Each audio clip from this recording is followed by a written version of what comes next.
ಸಮಾಧಾನಕರವಾದ ತೃಪ್ತಿಕರವಾದ ಕುಟುಂಬ ಜೀವನ ಜೀವಿಸಬೇಕು ಅಂತ ಆಸೆ ಇದೆಯೋ, ಮತ್ತು ದೇವರ ವಾಕ್ಯದಲ್ಲಿ ವಿಶ್ವಾಸ ಇದೆಯೋ ಅಂಥವರೆಲ್ಲರೂ ಕೂಡ ಒಂದು ನೋಟ್ ಪುಸ್ತಕ ತೆಗೆದುಕೊಂಡು ಹೇಳುವಂಥ ವಾಕ್ಯಗಳನ್ನು ಬರ್ಕೊಳ್ಳಿ. ಒಂದು ವೇಳೆ ಈಗ ಬಂದ ನಿಮಗೆ ನೋಟ್ ಪುಸ್ತಕ ಏನು ತರಲಿಕ್ಕೆ ಆಗದೇ ಇದ್ದರೆ ಯೂಟ್ಯೂಬಲ್ಲಿ ಆಮೇಲೆ ಇರುತ್ತೆ, ಕೇಳಿಸ್ಕೊಂಡು ಬರ್ಕೊಳ್ಳಿ.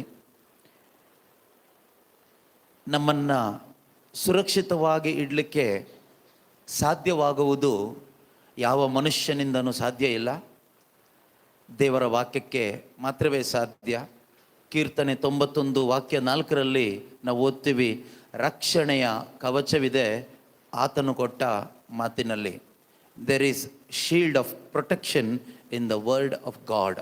Only in the word of God we have a shield of protection. ನಮ್ಮ ಕುಟುಂಬಗಳು ಇವತ್ತು ಎಷ್ಟು ಕುಟುಂಬಗಳನ್ನು ನಾವು ನೋಡ್ತಾ ಇದ್ದೀವಿ. ಕ್ರೈಸ್ತ ಕುಟುಂಬಗಳು ಸಮಾಧಾನ ಇಲ್ಲ, ಆನಂದ ಇಲ್ಲ, ಅನ್ಯೋನ್ಯತೆ ಇಲ್ಲ, ಪ್ರೀತಿ ಇಲ್ಲ, ಜೀವಿತದಲ್ಲಿ ಸಂತೃಪ್ತಿ ಇಲ್ಲ, ಅನೇಕ ಬಿರುಕುಗಳು, ಅನೇಕ ಒಡಕುಗಳು, ಅನೇಕ ರೀತಿಯಲ್ಲಿ ಒದ್ದಾಡ್ತಾ ಇದ್ದಾರೆ, ನೆರಳಾಡ್ತಾ ಇದ್ದಾರೆ. ಆದುದರಿಂದ ನಿಮ್ಮ ಕುಟುಂಬಗಳನ್ನು ಕಾಪಾಡಿಕೊಳ್ಳಬೇಕಾದ ಜವಾಬ್ದಾರಿ ನಿಮ್ಮದೇ. ಹೇಗೆ ಕಾಪಾಡಿಕೊಳ್ಬಹುದು ಅನ್ನೋದನ್ನು ದೇವರು ನಮಗೆ ವಾಕ್ಯದ ಮುಖಾಂತರ ತಿಳಿಸ್ಕೊಡ್ತಾರೆ. ಆ ವಾಕ್ಯದ ಮುಖಾಂತರ ತಿಳಿಸಿಕೊಳ್ಳುವ ಸತ್ಯವನ್ನು ನಮ್ಮ ಜೀವನಕ್ಕೆ ನಾವು ವಿಶ್ವಾಸದಿಂದ ಅಳವಡಿಸಿಕೊಂಡು ಜೀವಿಸಿದರೆ ಖಂಡಿತವಾಗಲೂ ದೇವರ ವಾಕ್ಯ ಫೇಲ್ ಆಗೋದಿಲ್ಲ. ಮನುಷ್ಯನ ಮಾತುಗಳು ಫೇಲ್ ಆಗ್ಬೋದು. ಈಗ ವಿವಾಹದ ಸಮಯದಲ್ಲಿ ಗಂಡ ಹೆಂಡತಿ ಇಬ್ಬರು ವಾಗ್ದಾನ ಮಾಡ್ತಾರೆ, ಅಥವಾ ಗಂಡು ಹೆಣ್ಣು ಇಬ್ಬರು ಬಂದು ಬಲಿಪೀಠದ ಮುಂದೆ, ಧರ್ಮಸಭೆಯ ಮುಂದೆ ವಾಗ್ದಾನ ಮಾಡ್ತಾರೆ. ಕಷ್ಟದಲ್ಲೂ ಸುಖದಲ್ಲೂ ನಾನು ನಿನ್ನನ್ನು ಕೈ ಬಿಡೋದಿಲ್ಲ, ಜೊತೆಯಲ್ಲಿರ್ತೀನಿ, ನಾನು ನಿನ್ನನ್ನು ಗೌರವಿಸ್ತೀನಿ, ಪ್ರೀತಿಸ್ತೀನಿ ಅಂತೆಲ್ಲ ವಾಗ್ದಾನಗಳನ್ನ ಮಾಡ್ತೀವಿ. ಆದರೆ ಕೆಲವೇ ದಿವಸಗಳಲ್ಲಿ, ತಿಂಗಳುಗಳಲ್ಲಿ, ವರ್ಷಗಳಲ್ಲಿ ಈ ವಾಗ್ದಾನವನ್ನು ಮರೆತು ಬಿಟ್ಟು ನಾವು ಇಷ್ಟ ಬಂದ ಹಾಗೆ ಜೀವಿಸ್ತೀವಿ.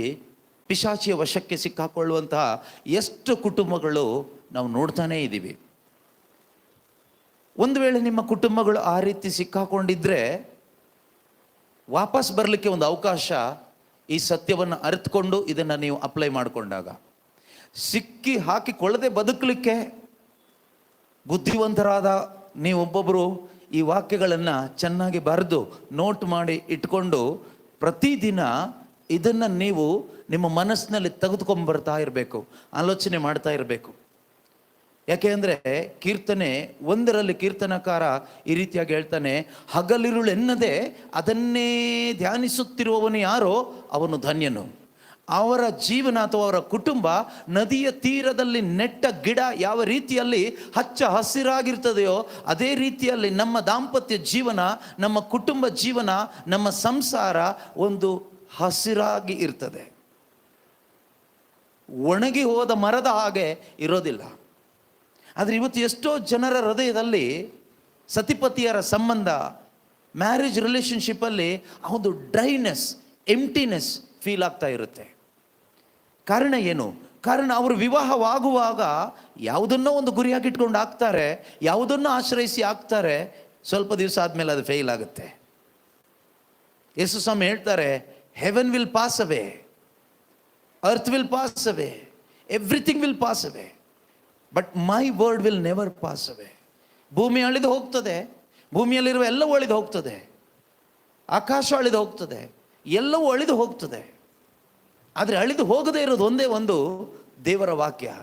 ಆದ್ದರಿಂದ ಪ್ರೀತಿಯ ಸಹೋದರ ಸಹೋದರಿಯರೇ, ನಿಮ್ಮ ಕುಟುಂಬ ಅಳಿದು ಹೋಗಬಾರದಾದರೆ, ನಿಮ್ಮ ದಾಂಪತ್ಯ ಜೀವನ ಅಳಿದು ಹೋಗಬಾರದಾದರೆ, ನಿಮ್ಮ ಕುಟುಂಬ ಜೀವಿತದ ಸಂತೋಷ, ಸಮಾಧಾನ, ಆನಂದ, ಸಂತೃಪ್ತಿ, ಅಭಿಷೇಕ ಅಳಿದು ಹೋಗಬಾರದಾದರೆ ನೀವು ಆಶ್ರಯಿಸಬೇಕಾಗಿರುವುದು ದೇವರ ವಾಕ್ಯವನ್ನು.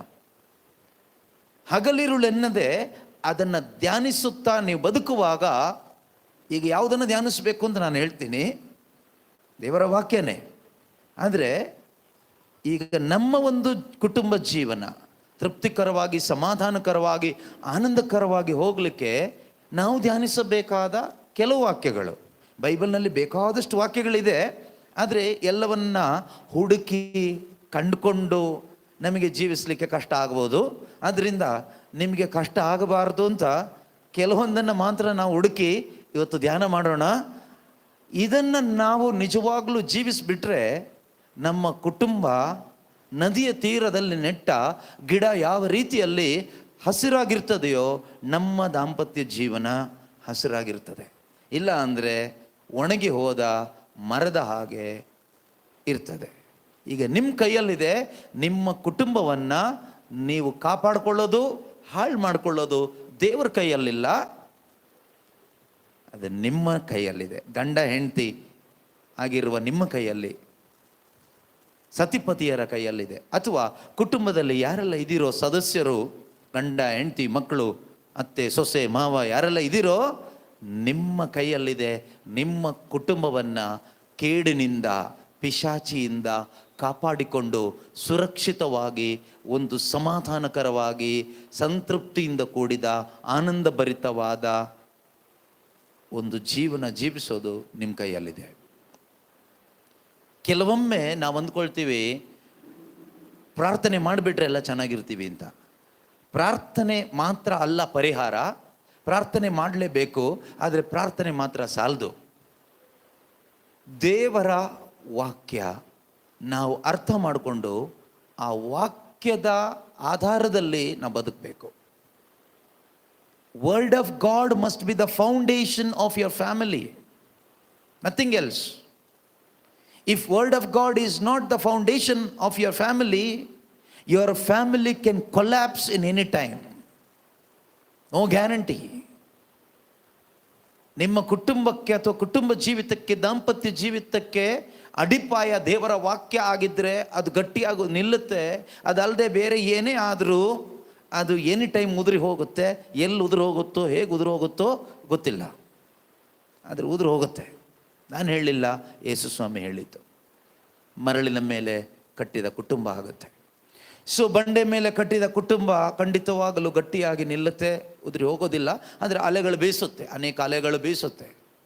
ಈ ಲೋಕದಲ್ಲಿ ಇರುವ ಪ್ರತಿಯೊಂದು ಕುಟುಂಬಕ್ಕೂ ಅನೇಕ ಆತ್ಮಿಕ ಅಲೆಗಳು ಈ ಲೋಕದಿಂದ ಸೈತಾನನಿಂದ ಬೀಸ್ತಾನೆ ಇರುತ್ತೆ. ಆದರೆ ಯಾವ ಅಲೆ ಬೀಸಿದ್ರು ನಿನ್ನ ಕುಟುಂಬ ಜೀವನ, ನಿನ್ನ ದಾಂಪತ್ಯ ಜೀವನ ನೀನು ದೇವರ ವಾಕ್ಯವಾಗಿರುವ ಅಡಿಪಾಯದ ಮೇಲೆ ಕಟ್ಟಿರುವುದರಿಂದ ಅದು ಕುಸಿದು ಬಿದ್ದು ಹೋಗೋದಿಲ್ಲ, ಅದು ಗಟ್ಟಿಯಾಗಿ ನಿಂತ್ಕೊಳ್ಳುತ್ತೆ.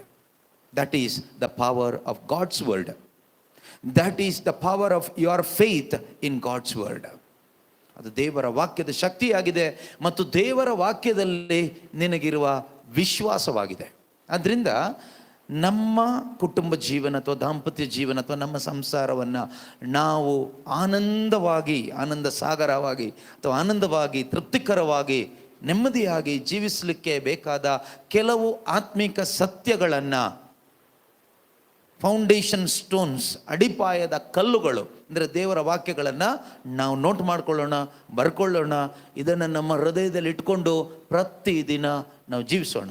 ಮೊಟ್ಟ ಮೊದಲನೇದಾಗಿ ಕೀರ್ತನೆಗಳ ಪುಸ್ತಕ 23ನೇ ಅಧ್ಯಾಯ 1ನೇ ವಾಕ್ಯ. Psalm 23 verse 1. ಕೀರ್ತನೆ 23 ವಾಕ್ಯ 1. ಪ್ರಭು ಕುರಿಗಾಹಿಯಾಗಿರಲು ನನಗೆ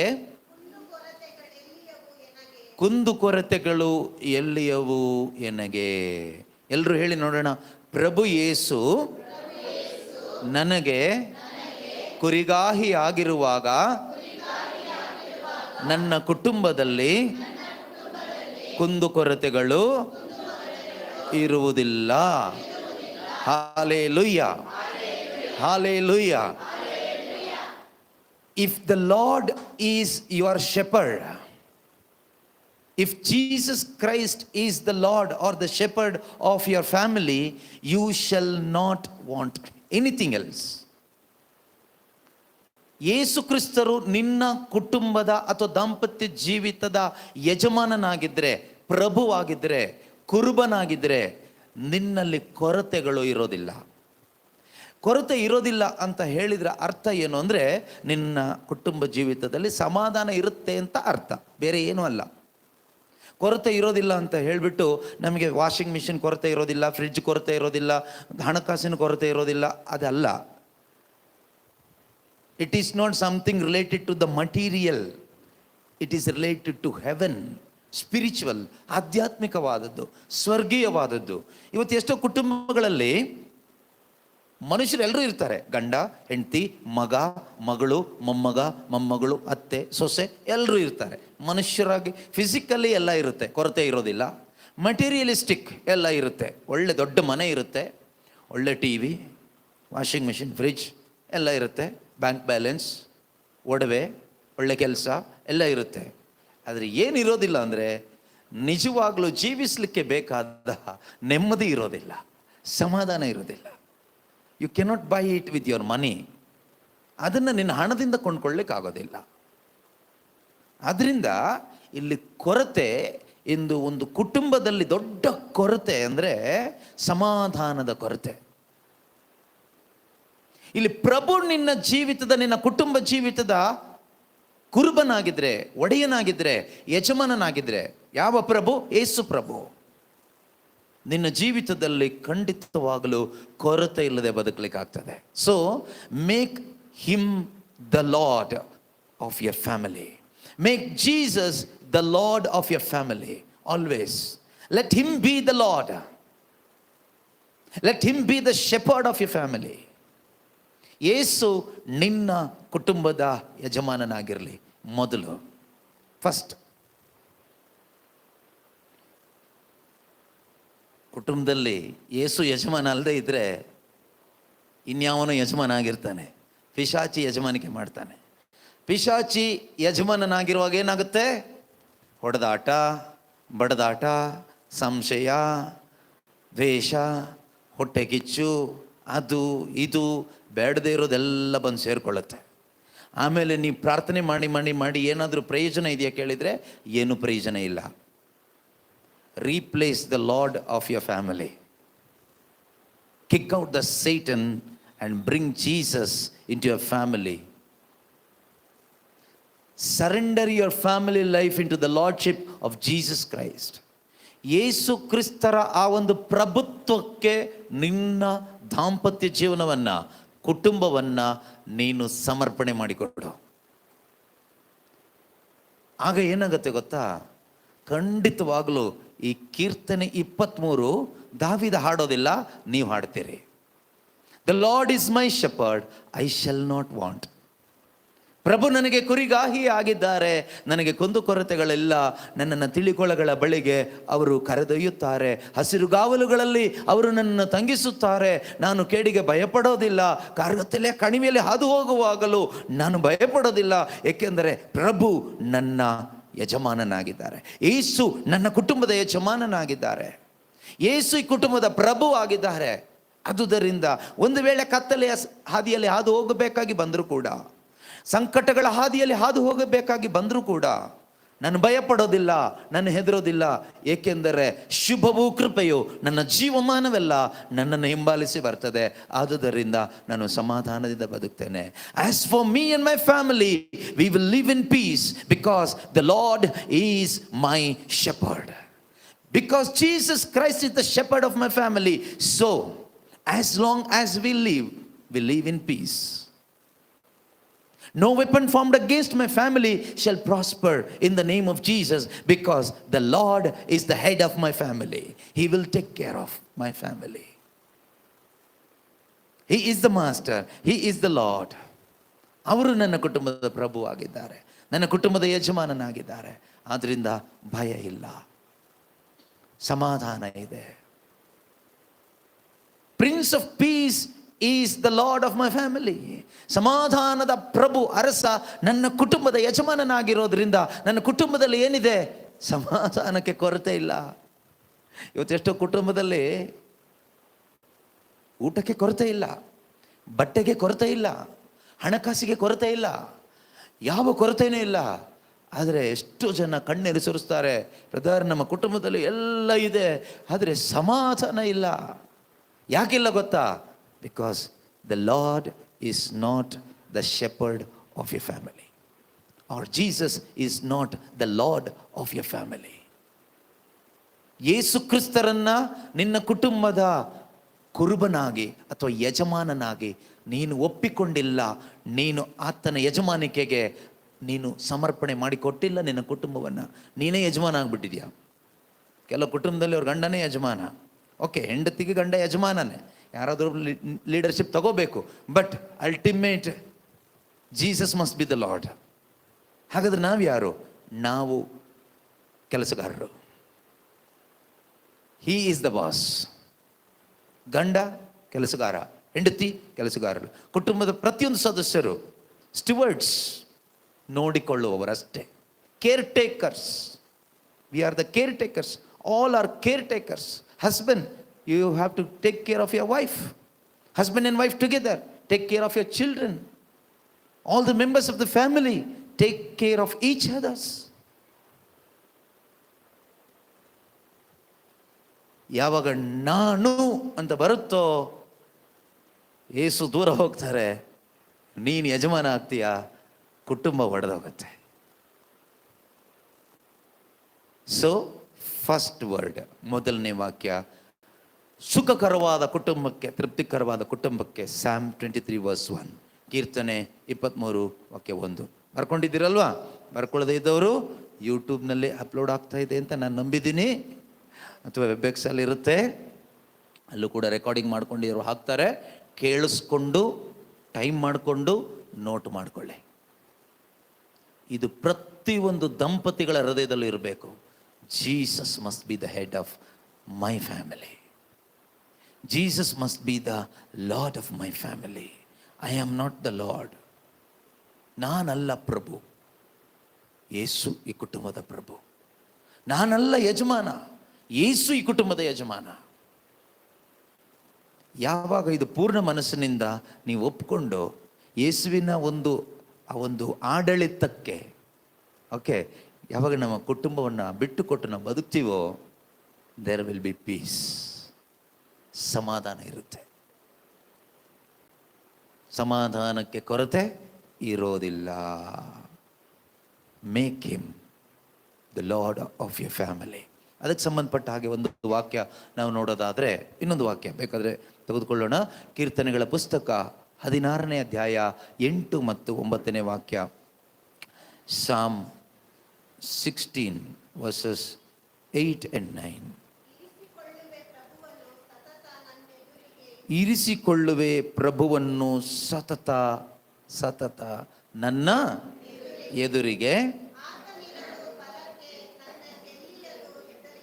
ಆತನಿರಲು ಬಲಕ್ಕೆ ನನಗೆಲ್ಲಿಯದು ಹೆದರಿಕೆ. ಇದು ಕಾರಣ ಹರ್ಷದಿಂದ ಇದೆ ನನ್ನ ಹೃದಯ, ಆನಂದವಾಗಿದೆ ನನ್ನ ಮನಸ್ಸು, ಸುರಕ್ಷಿತವಾಗಿದೆ ನನ್ನ ದೇಹ. ಪ್ರೀತಿಯ ಸಹೋದರ ಸಹೋದರಿಯರೇ, ಯಾವಾಗ ನಮ್ಮ ಜೀವಿತದಲ್ಲಿ ನಿಜವಾದ ಆನಂದ, ನಿಜವಾದ ಸಮಾಧಾನ, ನಮಗೆ ಬೇಕಾದ ನಿಜವಾದ ಸಂರಕ್ಷಣೆ ಯಾವಾಗ ಸಿಗ್ತದೆ ಗೊತ್ತಾ? When you keep the Lord always before you. Not sometimes. When you are in trouble, you come before the Lord, are you bring Lord before your eyes. No, always. ಕಷ್ಟಗಳು ಬಂದಾಗ ಪ್ರಭುವನ್ನು ಮುಂದೆ ಇರಿಸ್ಕೊಳ್ಳೋದಲ್ಲ, ಯಾವಾಗಲೂ ಯೇಸು ನಮಗೆ ಪ್ರಭುವಾಗಿರಬೇಕು. ದಾವೀದ ಹೇಳ್ತಾನೆ, ಇರಿಸಿಕೊಳ್ಳುವೇನು ಪ್ರಭುವನ್ನು ಸತತ ನನ್ನ ಕಣ್ಣು ಮುಂದೆ, ಆದುದರಿಂದ ನಾನು ಭಯವಿಲ್ಲದೆ ಬದುಕಿದೆ. ಇವತ್ತು ಎಷ್ಟು ಕುಟುಂಬಗಳಲ್ಲಿ ಈ ಭಯದ ಆತ್ಮ ಸೇರ್ಕೊಬಿಟ್ಟಿದೆ. Fear, spirit of fear. ಈ ಭಯ ಸೇರ್ಕೊಬಿಟ್ರೆ ಸಂಶಯನೂ ಬರುತ್ತೆ. ಭಯ, ಸಂಶಯ, ನಿರಾಶೆ, ಜಿಗುಪ್ಸೆ, ಈ ಥರದ ದುಷ್ಟ ಆತ್ಮಗಳು ಇಂದು ಎಷ್ಟು ಕುಟುಂಬದ ಒಳಗಡೆ ಸೇರಿಕೊಂಡು ಕುಟುಂಬ ಜೀವನದ ಸಮಾಧಾನವನ್ನು, ಸಂತೋಷವನ್ನು ಹಾಳು ಮಾಡ್ತಾ ಇದೆ. ಕಾರಣ ಏನು? ದಾವೀದರಸ ಹೇಳ್ತಾನೆ, I have kept the lord before me always, not sometimes. ನಮ್ಮ ಕುಟುಂಬ ಜೀವನದ ಮುಂದೆ ಯಾವತ್ತು ಹಣ ಇರಬಾರ್ದು, ಯಾವತ್ತು ಮನುಷ್ಯರು ಇರಬಾರ್ದು, ಯಾವತ್ತು ನಾನು ನಾನು ನಾನು ನಾನು ಇರಬಾರ್ದು. ಯಾವತ್ತು ಏಸು ಏಸು ಏಸು ಏಸು ಏಸು ಏಸು ಏಸು ಏಸು ಏಸು ಏಸು ಇರಬೇಕು. ಜೀಸಸ್, ಪ್ರತಿಯೊಂದಕ್ಕೂ Jesus Jesus Jesus Jesus Jesus Jesus.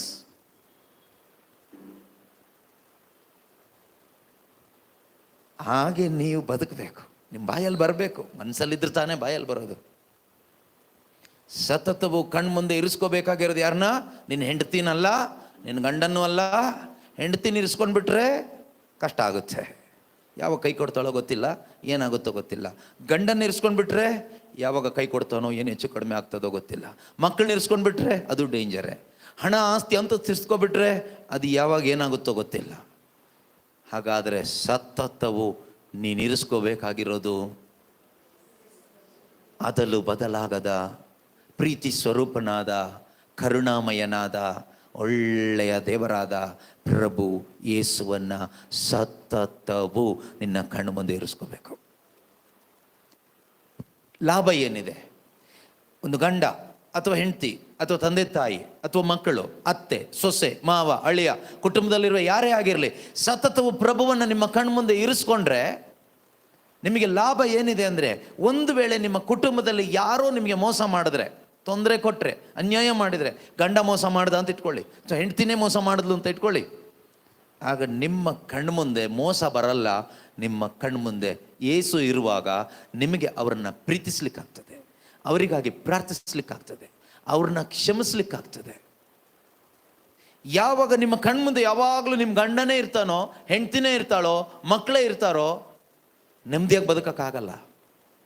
ಅದಕ್ಕೆ ದಾವೀದ ಹೇಳ್ತಾನೆ, ಸತತವು ನನ್ನ ಕಣ್ಣು ಮುಂದೆ ಯಾರನ್ನ ಇರಿಸ್ಕೊಂಡೆ?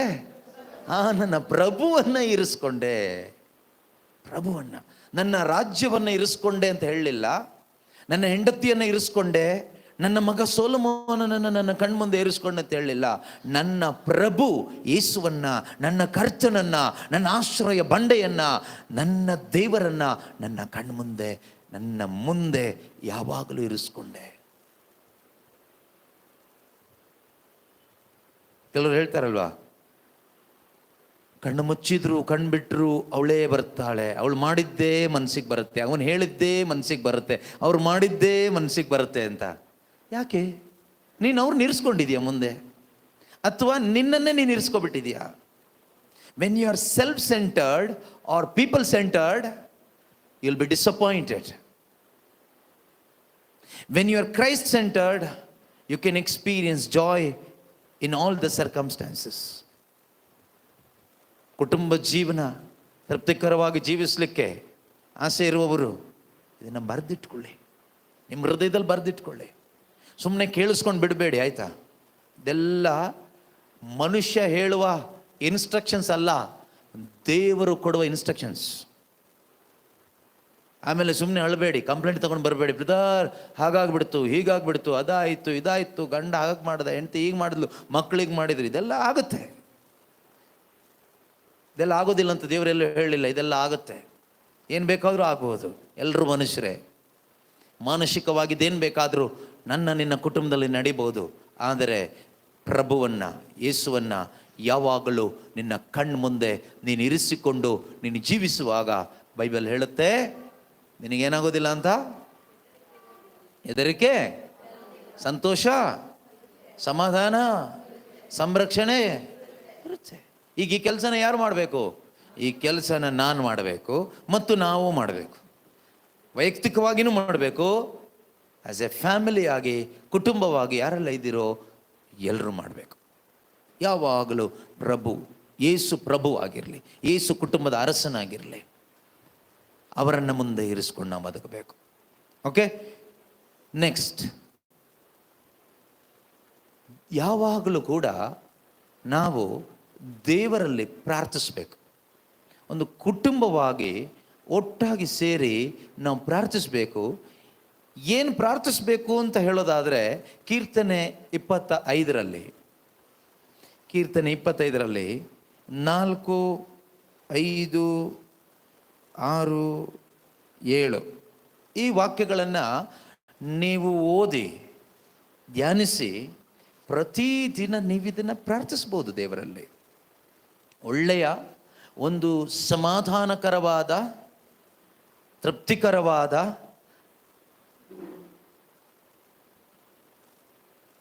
ಹಸಿರಾದ ಮರ ಹೇಗೆ ಯಾವಾಗಲೂ ಹಚ್ಚ ಹಸಿರಾಗಿರುತ್ತೋ, ನದಿ ತೀರದಲ್ಲಿ ನೆಟ್ಟ ಒಂದು ಮರ, ಆ ರೀತಿಯಲ್ಲಿ ನಮ್ಮ ಕುಟುಂಬ ಜೀವನ ಇರಬೇಕಾದ್ರೆ ಇದು ನಮ್ಮ ಕುಟುಂಬದ ಪ್ರಾರ್ಥನೆಯಾಗಿರಲಿ.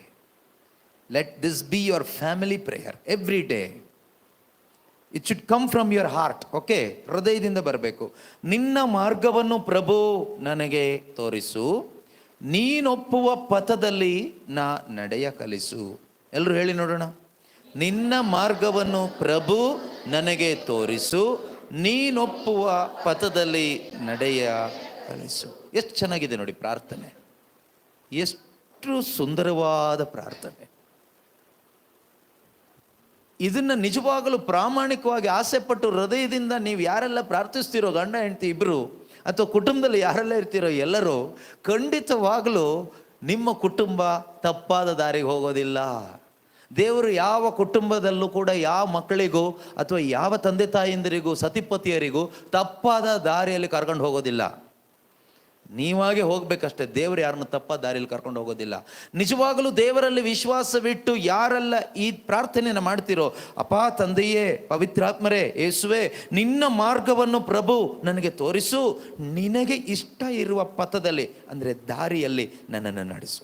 Lord, show me your way, lead me in your path. ನಿನ್ನ ದಾರಿಯನ್ನು ನನಗೆ ತೋರಿಸು, ನಿನಗೆ ಇಷ್ಟವಾದ ದಾರಿಯಲ್ಲಿ ನನ್ನನ್ನು ನಡೆಸು. ಎಷ್ಟು ಒಳ್ಳೆ ಪ್ರಾರ್ಥನೆ ಅಲ್ವಾ? ಅಷ್ಟಾಗ್ಬಿಟ್ರೆ ನಮ್ಮ ಜೀವನ ನೆಮ್ಮದಿಯಾಗಿ ಬದುಕಬಹುದು.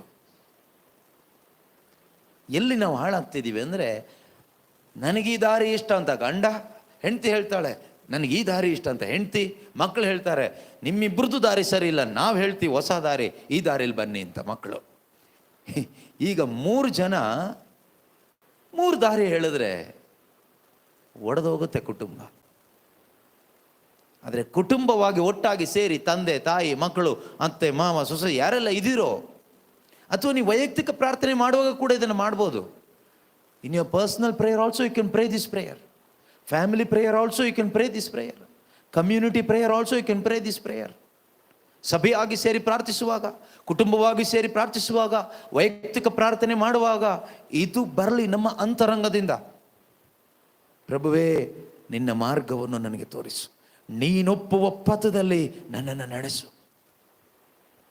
ಆಮೇಲೆ ಸನ್ಮಾರ್ಗದಲ್ಲಿ ಮುನ್ನಡೆಸೆನ್ನನು ದೇವ ಮುಕ್ತಿದಾತ, ಕಲಿಸೆನಗೆ ನಿನಗಾಗಿ ಕಾದಿರುವೆ ಸತತ.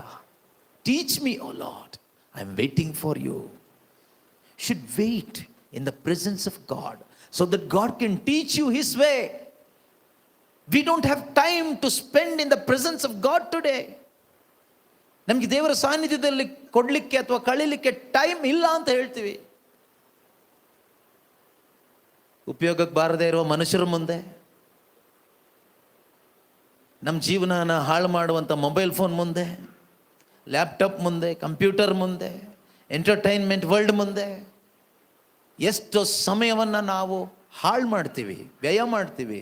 ಆದರೆ ನಮಗೆ ಜೀವ ಕೊಡುವ, ನಿತ್ಯ ಜೀವ ಕೊಡುವ, ಸಮಾಧಾನ ತಂದು ಕೊಡುವ ಕರ್ತನಾದ ಯೇಸು ಪ್ರಭುವಿನ ಮುಂದೆ ನಮಗೆ ಕೊಡಲಿಕ್ಕೆ ಟೈಮ್ ಇಲ್ಲ.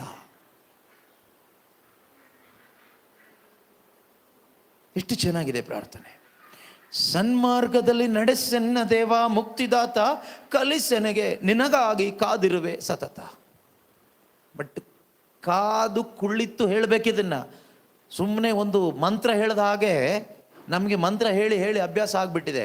ಬಯಾರ್ಟ್ ಮಾಡಿಕೊಂಡ ಕೆಲವೊಂದು ಈ ಪ್ರಾರ್ಥನೆಗಳನ್ನು ನಮಗೆ ಬಾಯಲ್ಲಿ ಹೇಳಿ ಹೇಳಿ ಅಭ್ಯಾಸ ಆಗಿಬಿಟ್ಟಿದೆ. ಆ ರೀತಿ ಇದನ್ನು ನೀವು ಹೇಳ್ಕೊಂಡು ಹೋಗಿ ಏನು ಪ್ರಯೋಜನ ಇಲ್ಲ. Should wait in the presence of God. ಕಾಯಬೇಕು, ಕಾದು ಕುಳಿತು ಕೇಳಬೇಕು. ದೇವರೇ, ನಿನ್ನ ದಾರಿಯನ್ನು ನನಗೆ ತೋರಿಸು, ನೀನು ಒಪ್ಪುವ ದಾರಿಯಲ್ಲಿ ನನ್ನನ್ನು ನಡೆಸು, ನಿನ್ನ ಆಲೋಚನೆಯನ್ನು ನನಗೆ ತಿಳಿಸಿಕೊಡು ಎಂದು ನೀವು ಕಾದು ಕುಳಿತು ಕೇಳೋದಾದರೆ ಗಾಡ್ ವಿಲ್ ಟೀಚ್ ಯು. ದೇವರು ಕಲಿಸಿಕೊಡ್ತಾರೆ. ದೇವರೇ, ಕಾಯ್ತಾ ಇದ್ದೀನಿ, ಕಲಿಸ್ಕೊಡು ನನಗೆ. ಯಾವುದೇ ವಿಷಯ ಆಗಲಿ ಕಲಿಸ್ಕೊಡ್ಬೇಕಾದ್ರೆ ಸ್ವಲ್ಪ ತಾಳ್ಮೆ ಬೇಕು. ಕಲಿಬೇಕಾದ್ರೆ ತಾಳ್ಮೆ ಬೇಕು. ಡ್ರೈವಿಂಗ್ ಕಲಿಬೇಕಾದ್ರೆ ತಾಳ್ಮೆ ಬೇಕು. ಒಂದು ಅಡುಗೆ ಮಾಡೋದು ಕಲಿಬೇಕಾದ್ರೆ ತಾಳ್ಮೆ ಬೇಕು. ಪ್ರತಿಯೊಂದು ವಿಷಯ, ಒಂದು ಬಟ್ಟೆ ಹೊಲಿಯೋದಾದರೆ ತಾಳ್ಮೆ ಬೇಕು. ನೀವು ಯಾವುದೇ ವಿಷಯ ತೆಗೆದುಕೊಳ್ಳಿ, ಕಲಿಯುವಾಗ ತಾಳ್ಮೆ ತುಂಬ ಮುಖ್ಯ. ಅರ್ಜೆಂಟಾಗಿ ನನಗೆ ಕಲಿಸ್ಕೊಡು ಅಂದರೆ ಏನೂ ಕಲಿಸ್ಲಿಕ್ಕೆ ಆಗೋದಿಲ್ಲ. ಅದೇ ರೀತಿಯಲ್ಲಿ ದೇವರೇ, ನನ್ನ ತಾಳ್ಮೆಯಿಂದ ಕಾಯ್ತಾ ಇದ್ದೀನಿ, ನೀನೊಪ್ಪುವ ಪಥದಲ್ಲಿ ನನ್ನನ್ನು ನಡೆಸು. Teach me your way, I want to learn your way, teach me, I am waiting. ತಾಳ್ಮೆಯಿಂದ ಕೂತ್ಕೊಳ್ಳಿ. ಕುಟುಂಬವಾಗಿ ಕುಳಿತುಕೊಂಡು ದೇವರನ್ನು ಆರಾಧಿಸಿ, ಸ್ತುತಿಸಿ, ಪ್ರಾರ್ಥಿಸಿ, ವಾಕ್ಯಗಳನ್ನು ಓದಿ ಧ್ಯಾನಿಸಿ. ಆಗ ದೇವರು ಕಲಿಸ್ಕೊಡ್ತಾರೆ. ಅದಲ್ಲದೆ ಮಣ ಮಣ ಮಣ ಅಂತ ಒಂದಿಷ್ಟು ಮಂತ್ರ ಹೇಳೋ ಥರ ಹೇಳಿಬಿಟ್ಟು ಬಂದರೆ ದೇವ್ರ ದಾರಿ ಕಾಣಿಸಲ್ಲ, ಬೇರೆ ದಾರಿ ಕಾಣಿಸುತ್ತೆ. ಅದಾದಮೇಲೆ ನೆನೆಸಿಕೋ ಪ್ರಭು ನಿನ್ನ ನಿರಂತರ ಕರುಣೆಯನ್ನು, ಆದಿಯಿಂದ ನೀ ತೋರಿದ ಅಚಲ ಪ್ರೀತಿಯನ್ನು, ಯೌವನದನ್ನ ಪಾಪ ಪ್ರವೃತ್ತಿಗಳ ಮನದಲ್ಲಿಟ್ಟುಕೊಳ್ಳಬೇಡ. ನಿನ್ನೊಲುಮೆ ನಲ್ಮೆಗಳ ನಿಮಿತ್ತ ಪ್ರಭು ನನ್ನ ನೆನೆಯದಿರಬೇಡ. ಎಷ್ಟು ಚೆನ್ನಾಗಿದೆ ವಾಕ್ಯ. ತಂದೆಯಾದ ದೇವರೇ, ನಿಮ್ಮ ಪುತ್ರರು ನಮ್ಮ ಕರ್ತರುವಾದ ಯೇಸು ಕ್ರಿಸ್ತರ ಯಾತನೆ ಮರಣದ ಫಲವಾಗಿ, ಅದರ ಫಲವಾಗಿ ದೇವರೇ, ನಿನ್ನ ಕರುಣೆಯ ನಿಮಿತ್ತ ನನ್ನನ್ನು ನೀನು ಆಶೀರ್ವಾದ ಮಾಡಬೇಕು. ನಿನ್ನ ಕರುಣೆಯ ನಿಮಿತ್ತ, ನಿನ್ನ ಪ್ರೀತಿಯ ನಿಮಿತ್ತ ನನ್ನನ್ನು ನೀನು ನಡೆಸಬೇಕು. ನನ್ನ ಯೌವನದಲ್ಲಿ ನಾನು ಮಾಡಿದ ಪಾಪ ಅಥವಾ ನನಗೆ ನಿನ್ನ ಅರಿವಿಲ್ಲದೆ ಜೀವಿಸಿದಾಗ ನಾನು ಮಾಡಿದ ನನ್ನ ಪಾಪಗಳನ್ನು ನಿನ್ನ ಮನಸ್ಸಿನಲ್ಲಿ ಇಟ್ಕೋಬೇಡ. ಯಾವುದ್ರ ನಿಮಿತ್ತ? ನಿನ್ನ ಕರುಣೆಯ ನಿಮಿತ್ತ, ಯೇಸು ಪ್ರಭು ಅರ್ಪಿಸಿದ ಆ ಬಲಿ ಅರ್ಪಣೆಯ ನಿಮಿತ್ತ. ತಂದೆಯಾದ ದೇವರೇ, ಆ ಯೇಸುವಿನ ಬಲಿಯನ್ನು ನಿನ್ನ ಮುಂದೆ ತಂದು ಪ್ರಾರ್ಥನೆ ಮಾಡ್ತೀವಲ್ಲ, ಯೇಸುವಿನ ಅತಿ ದಾರುಣವಾದ ಶಿಲುಬೆ ಯಾತನೆ ಮತ್ತು ಮರಣದ ಫಲವಾಗಿ ನನ್ನ ಮೇಲೆ ದೇವ ಕರುಣೆಯಾಗಿರಿ. ನಾನು ಹೇಳ್ತಾ ಇರೋದು ಪ್ರತಿದಿನ ಕರುಣೆ ಜಪಸಾರ ಮಾಡಿ ಅಂತ ಅಲ್ಲ. ಯೇಸುವಿನ ಅತಿ ದಾರುಣವಾದ ಆ ಶಿಲುಬೆ ಯಾತನೆಯನ್ನು, ಮರಣವನ್ನು ಧ್ಯಾನಿಸಿ ಅದನ್ನು ಎತ್ತಿ ಹಿಡಿದು ನೀವು ಕೇಳಬೇಕು, ದೇವಾ ಅಪ್ಪ ಇದರ ನಿಮಿತ್ತ ಐ ಆಮ್ ಸಾರಿ, ನನ್ನ ಪಾಪನ ಕ್ಷಮಿಸ್ಬೇಕು ನೀವು. ಹಾಗಾದ್ರೆ ಏನು ಮಾಡ್ತಾರೆ? ದೇವರಿಗೆ ಕ್ಷಮಿಸದೇ ಇರ್ಲಿಕ್ಕೆ ಆಗೋದಿಲ್ಲ. ಒಂದು ವೇಳೆ ನಾವು ಯೋಚನೆಯಿಂದ, ಮಾತಿನಿಂದ, ಕ್ರಿಯೆಯಿಂದ, ಕರ್ತವ್ಯ ಲೋಪದಿಂದ ಪಾಪ ಮಾಡಿ ಬಂದಾಗ ನಾವು ದೇವರ ಮುಂದೆ ಎತ್ತಿ ಹಿಡಿಬೇಕಾಗೋದು ಒಂದೇ, ದೇವಾ ನಿನ್ನ ಅಪಾರವಾದ ಪ್ರೀತಿಯ ನಿಮಿತ್ತ ನೆನೆಸಿಕೋ ಪ್ರಭು ನಿನ್ನ ನಿರಂತರ ಕರುಣೆಯನ್ನು, ಆದಿಯಿಂದ ನೀ ತೋರಿದ ಅಚಲ ಪ್ರೀತಿಯನ್ನು, ಅದನ್ನು ನೀನು ನೆನೆಸ್ಕೊಂಡು ನನ್ನನ್ನು ನೀನು ಕ್ಷಮಿಸಪ್ಪ. ಎಷ್ಟು ಚೆನ್ನಾಗಿದೆ ಪ್ರಾರ್ಥನೆ. So let this be your family prayer today onwards. ಇದು ಮಾತ್ರನೇ ಅಂತ ನಾನು ಹೇಳ್ತಾ ಇಲ್ಲ. ನಿಮ್ಮ ಕುಟುಂಬ ಪ್ರಾರ್ಥನೆಯಲ್ಲಿ, ನಿಮ್ಮ ವೈಯಕ್ತಿಕ ಪ್ರಾರ್ಥನೆಯಲ್ಲಿ ಈ ಸಾಲುಗಳನ್ನು ನೀವು ತೆಗೆದುಕೊಂಡು ಇದು ನಿಮ್ಮ ಹೃದಯದಿಂದ ಬರುವ ನಿಮ್ಮ ಪ್ರಾರ್ಥನೆ ಆಗಲಿ, ನಿಮ್ಮ ಅಂತರಂಗದಿಂದ ಬರುವ ಪ್ರಾರ್ಥನೆ ಆಗಿರಲಿ. ಬರೆದಿಟ್ಕೊಂಡಿದ್ದೀರಾ ಇದನ್ನು? ಈ ವಾಕ್ಯಗಳನ್ನ ಬರೆದಿಟ್ಕೊಂಡಿದ್ದೀರಾ? ಓಕೆ, ಈಗ ಎಷ್ಟು ಪಾಯಿಂಟ್ಸ್ಗಳನ್ನ ಬರೆದಿಟ್ಕೊಂಡಿದ್ದೀರಿ? ಮೊದಲನೇದಾಗಿ, first who should be the lord? Jesus Christ must be the lord. ಅದು ಫಸ್ಟ್. ಅದು ಇಲ್ಲದೆ ಇದ್ರೆ ಕುಟುಂಬ ಹೋಯ್ತು, ವೇಸ್ಟ್. ದೇವರು ಯೇಸು ಪ್ರಭು ನಮ್ಮ ಕುಟುಂಬದ ಯಜಮಾನನಾಗಿರಬೇಕು. ಯಾರನ್ನ ಸತತವೂ ಮುಂದೆ ಇರಿಸ್ಕೋಬೇಕು? ಯೇಸು ಕ್ರಿಸ್ತರನ್ನ. ಅದಾದ ನಂತರ ನಾವು ಪ್ರಾರ್ಥಿಸಬೇಕು. ಯಾತಕ್ಕಾಗಿ ಪ್ರಾರ್ಥಿಸಬೇಕು ಅಂದರೆ, ನಮಗೆ ದಾರಿ ಗೊತ್ತಿಲ್ಲ, ಈ ಪ್ರಪಂಚದಲ್ಲಿ ಹೇಗೆ ಜೀವಿಸಬೇಕು ಗೊತ್ತಿಲ್ಲ. ಯಾಕೆಂದರೆ ತುಂಬ ವಂಚನೆ, ಸುಳ್ಳು, ಮೋಸ, ಟೆನ್ಷನ್ ಹಿಡಿದ ಈ ಪ್ರಪಂಚದಲ್ಲಿ ದೇವರೇ ದಾರಿ ತೋರಿಸ್ಬೇಕು. ಅದಕ್ಕೆ ಪ್ರಾರ್ಥಿಸಬೇಕು, ದೇವರನ್ನ ಕೇಳಬೇಕು. ಸಮಾಧಾನಕರವಾದ ದಾರಿಯನ್ನು ದೇವಾ ನೀನು ನನಗೆ ತೋರಿಸು, ನೀನೊಪ್ಪುವ ಪಥದಲ್ಲಿ ನನ್ನನ್ನು ನೀನು ನಡೆಸು. ಪ್ರತಿದಿನ ದೇವರ ಸನ್ನಿಧಿಯಲ್ಲಿ ಕಾದು ಇದಕ್ಕಾಗಿ ನಾವು ಕೇಳಬೇಕು. ಖಂಡಿತವಾಗಲೂ ದೇವರು ನಂಬಿಗಸ್ತರು, ದೇವರು ಒಳ್ಳೆಯವರು, ದೇವರು ನಮಗೆ ದಾರಿ ತೋರಿಸ್ತಾರೆ, ಆ ದಾರಿಯಲ್ಲಿ ನಮ್ಮನ್ನು ನಡೆಸ್ತಾರೆ. ದೇವರು ನಡೆಸುವ ದಾರಿಯಲ್ಲಿ ಸಮಾಧಾನ ಇದೆ, ದೇವರು ನಡೆಸುವ ದಾರಿಯಲ್ಲಿ ಸಂತೃಪ್ತಿ ಇದೆ, ದೇವರು ನಡೆಸುವ ದಾರಿಯಲ್ಲಿ ಸಂರಕ್ಷಣೆ ಇದೆ. ನಾವು ನಡೆಯುವ ಹಾದಿಯಲ್ಲಿ ಅದಕ್ಕೆ ವಿರುದ್ಧವಾಗಿರೋದೆಲ್ಲ ಇದೆ. ಅದರಿಂದ ಈ ಪ್ರಾರ್ಥನೆ ಮಾಡಬೇಕು ಮತ್ತು ನಂಬಬೇಕು, ನಾನು ದೇವರು ನಡೆಸುವ ದಾರಿಯಲ್ಲಿ ನಾನು ನಡೀತೀನಿ ಅಂತ. ಇದಕ್ಕೆ ಸಂಬಂಧಪಟ್ಟ ಹಾಗೆ ಇನ್ನೊಂದು ವಾಕ್ಯ ನೋಡೋದಾದರೆ, ಗಲಾತ್ಯದವರಿಗೆ ಬರೆದ ಪತ್ರಿಕೆ 5ನೇ ಅಧ್ಯಾಯದ 16ನೇ ವಾಕ್ಯದಲ್ಲಿ ನಾವು ಓದ್ತೀವಿ. ಗಲೇಷಿಯನ್ಸ್ ಚಾಪ್ಟರ್ 5:16 ಅಲ್ಲಿ ನಾವು ನೋಡ್ತೀವಿ, ಪರಿಶುದ್ಧ ಆತ್ಮನು ನಡೆಸುವ ದಾರಿಯಲ್ಲಿ ಅಥವಾ ಪವಿತ್ರ ಆತ್ಮನು ಕೊಡುವ ಆ ಪ್ರೇರಣೆಗೆ ಅನುಸಾರವಾಗಿ ನಿಮ್ಮ ಕುಟುಂಬ ಜೀವಿತವನ್ನು, ನಿಮ್ಮ ದಾಂಪತ್ಯ ಜೀವಿತವನ್ನು ನೀವು ಜೀವಿಸೋದೇ ಆದರೆ ನೀವು ಶರೀರದ ದುರಿಚ್ಛೆಗಳಿಗೆ ಅಥವಾ ಲೋಕದ ಇಚ್ಛೆಗಳಿಗೆ, ಸೈತಾನನ ವಂಚನೆಗಳಿಗೆ ನೀವು ಬಿದ್ದು ಹೋಗೋದಿಲ್ಲ, ನಿಮ್ಮ ಕುಟುಂಬ ಹಾಳು ಮಾಡ್ಕೊಳ್ಳೋದಿಲ್ಲ. ಆದರೆ ಪವಿತ್ರಾತ್ಮನು ಕೊಡುವ ಪ್ರೇರಣೆ ತೆಗೆದುಕೊಳ್ಳದೆ ನಿಮ್ಮ ಮನಸ್ಸಿಗೆ ಏನು ಇಷ್ಟನೋ ಅದ್ರ ಪ್ರಕಾರ ಹೋದರೆ ಕುಟುಂಬ ಹಾಳಾಗುತ್ತೆ. ಎಷ್ಟೋ ಬಾರಿ ಗಂಡ ಹೆಂಡತಿ ಇಚ್ಛೆ ಪ್ರಕಾರ ಹೋಗ್ತಾನೆ, ಹೆಂಡತಿ ಗಂಡನ ಇಚ್ಛೆ ಪ್ರಕಾರ ಹೋಗ್ತಾಳೆ, ತಂದೆ ತಾಯಿ ಮಕ್ಕಳ ಇಚ್ಛೆ ಪ್ರಕಾರ ಹೋಗ್ತಾರೆ. ಆಮೇಲೆ ಅಲ್ಲಿ ಪಿಶಾಚಿಗೆ ಜಾಗ ಮಾಡಿಕೊಡ್ತೀರಾ, ಒಡೆದೋಗುತ್ತೆ ಕುಟುಂಬ. ನೀವು ಯಾರ ಇಚ್ಛೆ ಪ್ರಕಾರನೂ ಹೋಗಬೇಕಾದವರಲ್ಲ. You are suppose to go according to the will of God. ದೇವರ ಇಚ್ಛೆಯ ಪ್ರಕಾರ ಹೋಗಬೇಕಾದವರು. ಓದಿ ವಾಕ್ಯ.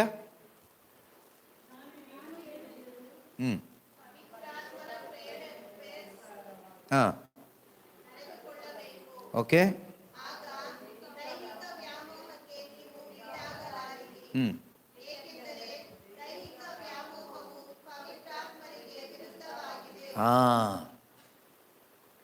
ದೇವರು ಹೇಳುವ ಮಾತು ಎಲ್ಲ ಗಂಡ ಹೆಂಡತಿಗೂ ಎಲ್ಲ ಕುಟುಂಬಸ್ಥರಿಗೂ ಹೇಳುವಂಥ ಮಾತು, ನೀವು ಪ್ರಾರ್ಥಿಸುವಾಗ ಪವಿತ್ರಾತ್ಮರು ನಿಮಗೆ ಆಲೋಚನೆ ಕೊಡ್ತಾರೆ, ಪ್ರೇರಣೆ ಕೊಡ್ತಾರೆ, ಮಾರ್ಗ ತೋರಿಸ್ಕೊಡ್ತಾರೆ.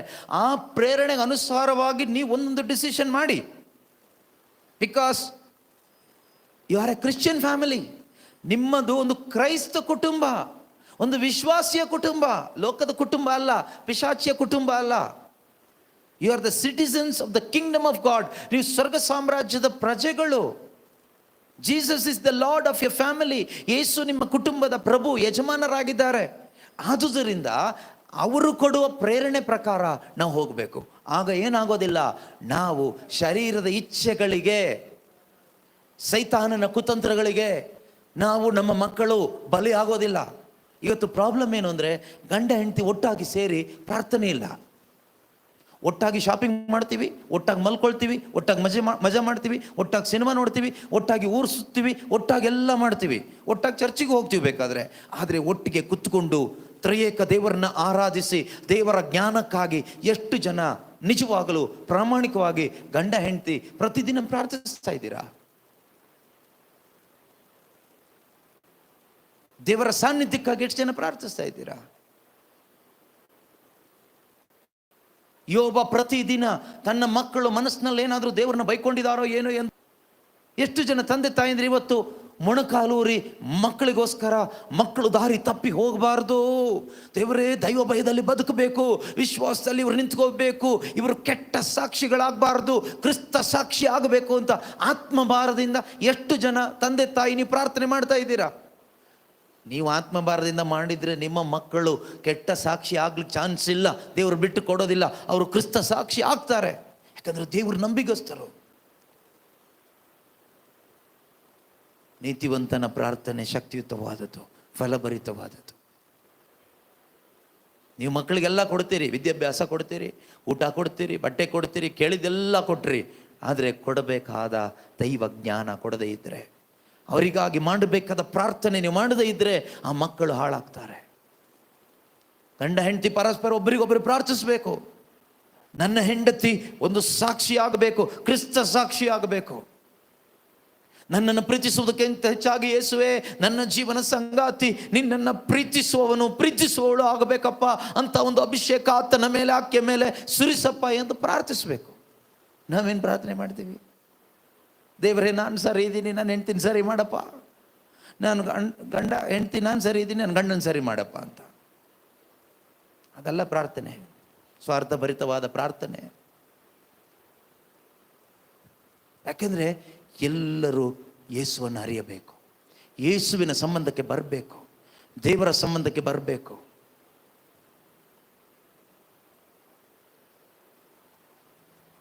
ಈ ಒಂದು ಪ್ರಾರ್ಥನೆ ನಮ್ಮೊಬ್ಬೊಬ್ಬರ ಹೃದಯದಲ್ಲೂ ಇರಲಿ. ಸುಮ್ಮನೆ ಮದುವೆ ಆಗಿ ಮಜಾ ಮಾಡಿ ಬದುಕೋದಲ್ಲ.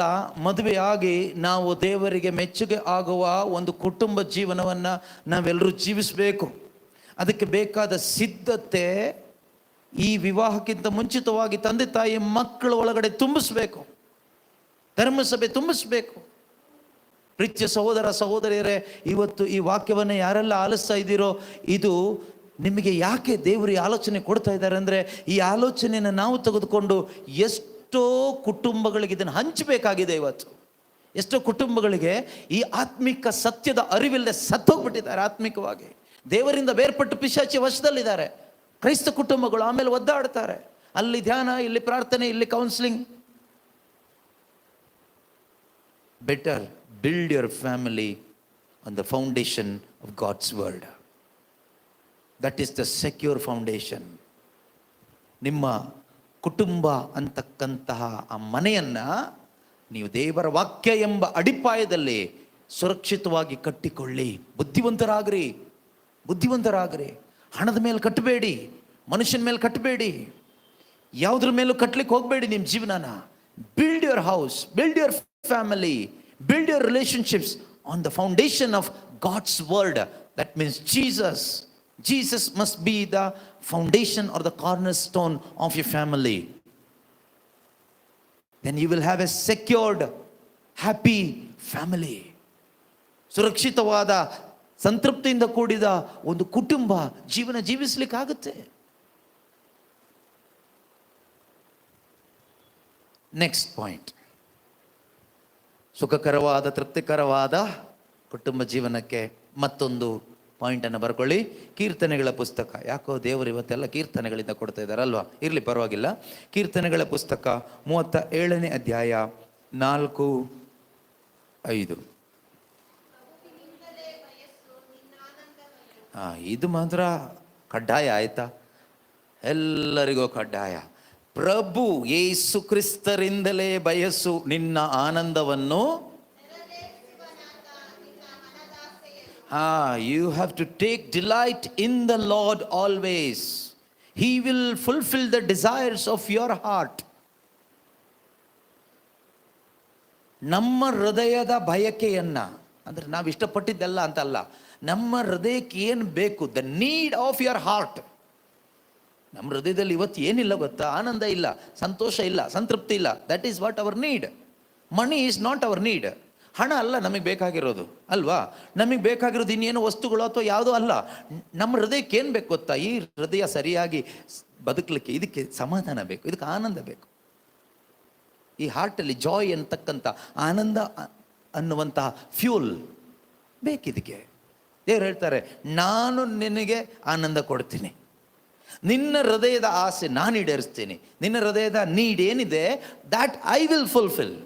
But what you need to do, take delight in the Lord always. ಪ್ರಭುವಿನಿಂದಲೇ ಬಯಸು ನಿನ್ನ ಹೃದಯದ ಆನಂದವನ್ನು. ಯಾವಾಗ ಹೆಂಡತಿ ಆದವಳು ಗಂಡನಿಂದ ಆನಂದ ಬಯಸ್ತಾಳೋ, ಹಾಗಾದರೆ ಬಯಸಬಾರ್ದ ಕೇಳಿದರೆ, ಬಯಸೋದನ್ನು ಬಯಸ್ಬೋದು. ಆದರೆ ಖಂಡಿತವಾಗಲೂ ಈ ಪ್ರಪಂಚದಲ್ಲಿರುವ ಯಾವ ಗಂಡನಿಗೂ, ಯಾವ ಹೆಂಡತಿಗೂ, ಯಾವ ತಂದೆ ತಾಯಿಂದರಿಗೂ, ಯಾವ ಮನುಷ್ಯನಿಗೂ ಯಾರನ್ನು ಪೂರ್ತಿಯಾಗಿ ತೃಪ್ತಿಪಡಿಸಲಿಕ್ಕೆ ಸಾಧ್ಯ ಇಲ್ಲ. ಹಾಗಂತ ಹೇಳ್ಬಿಟ್ಟು ಅವರೆಲ್ಲ ಕೆಟ್ಟವರು ಅಂತ ಅಲ್ಲ, ಅದು ಸಾಧ್ಯ ಇಲ್ಲ. All are human being.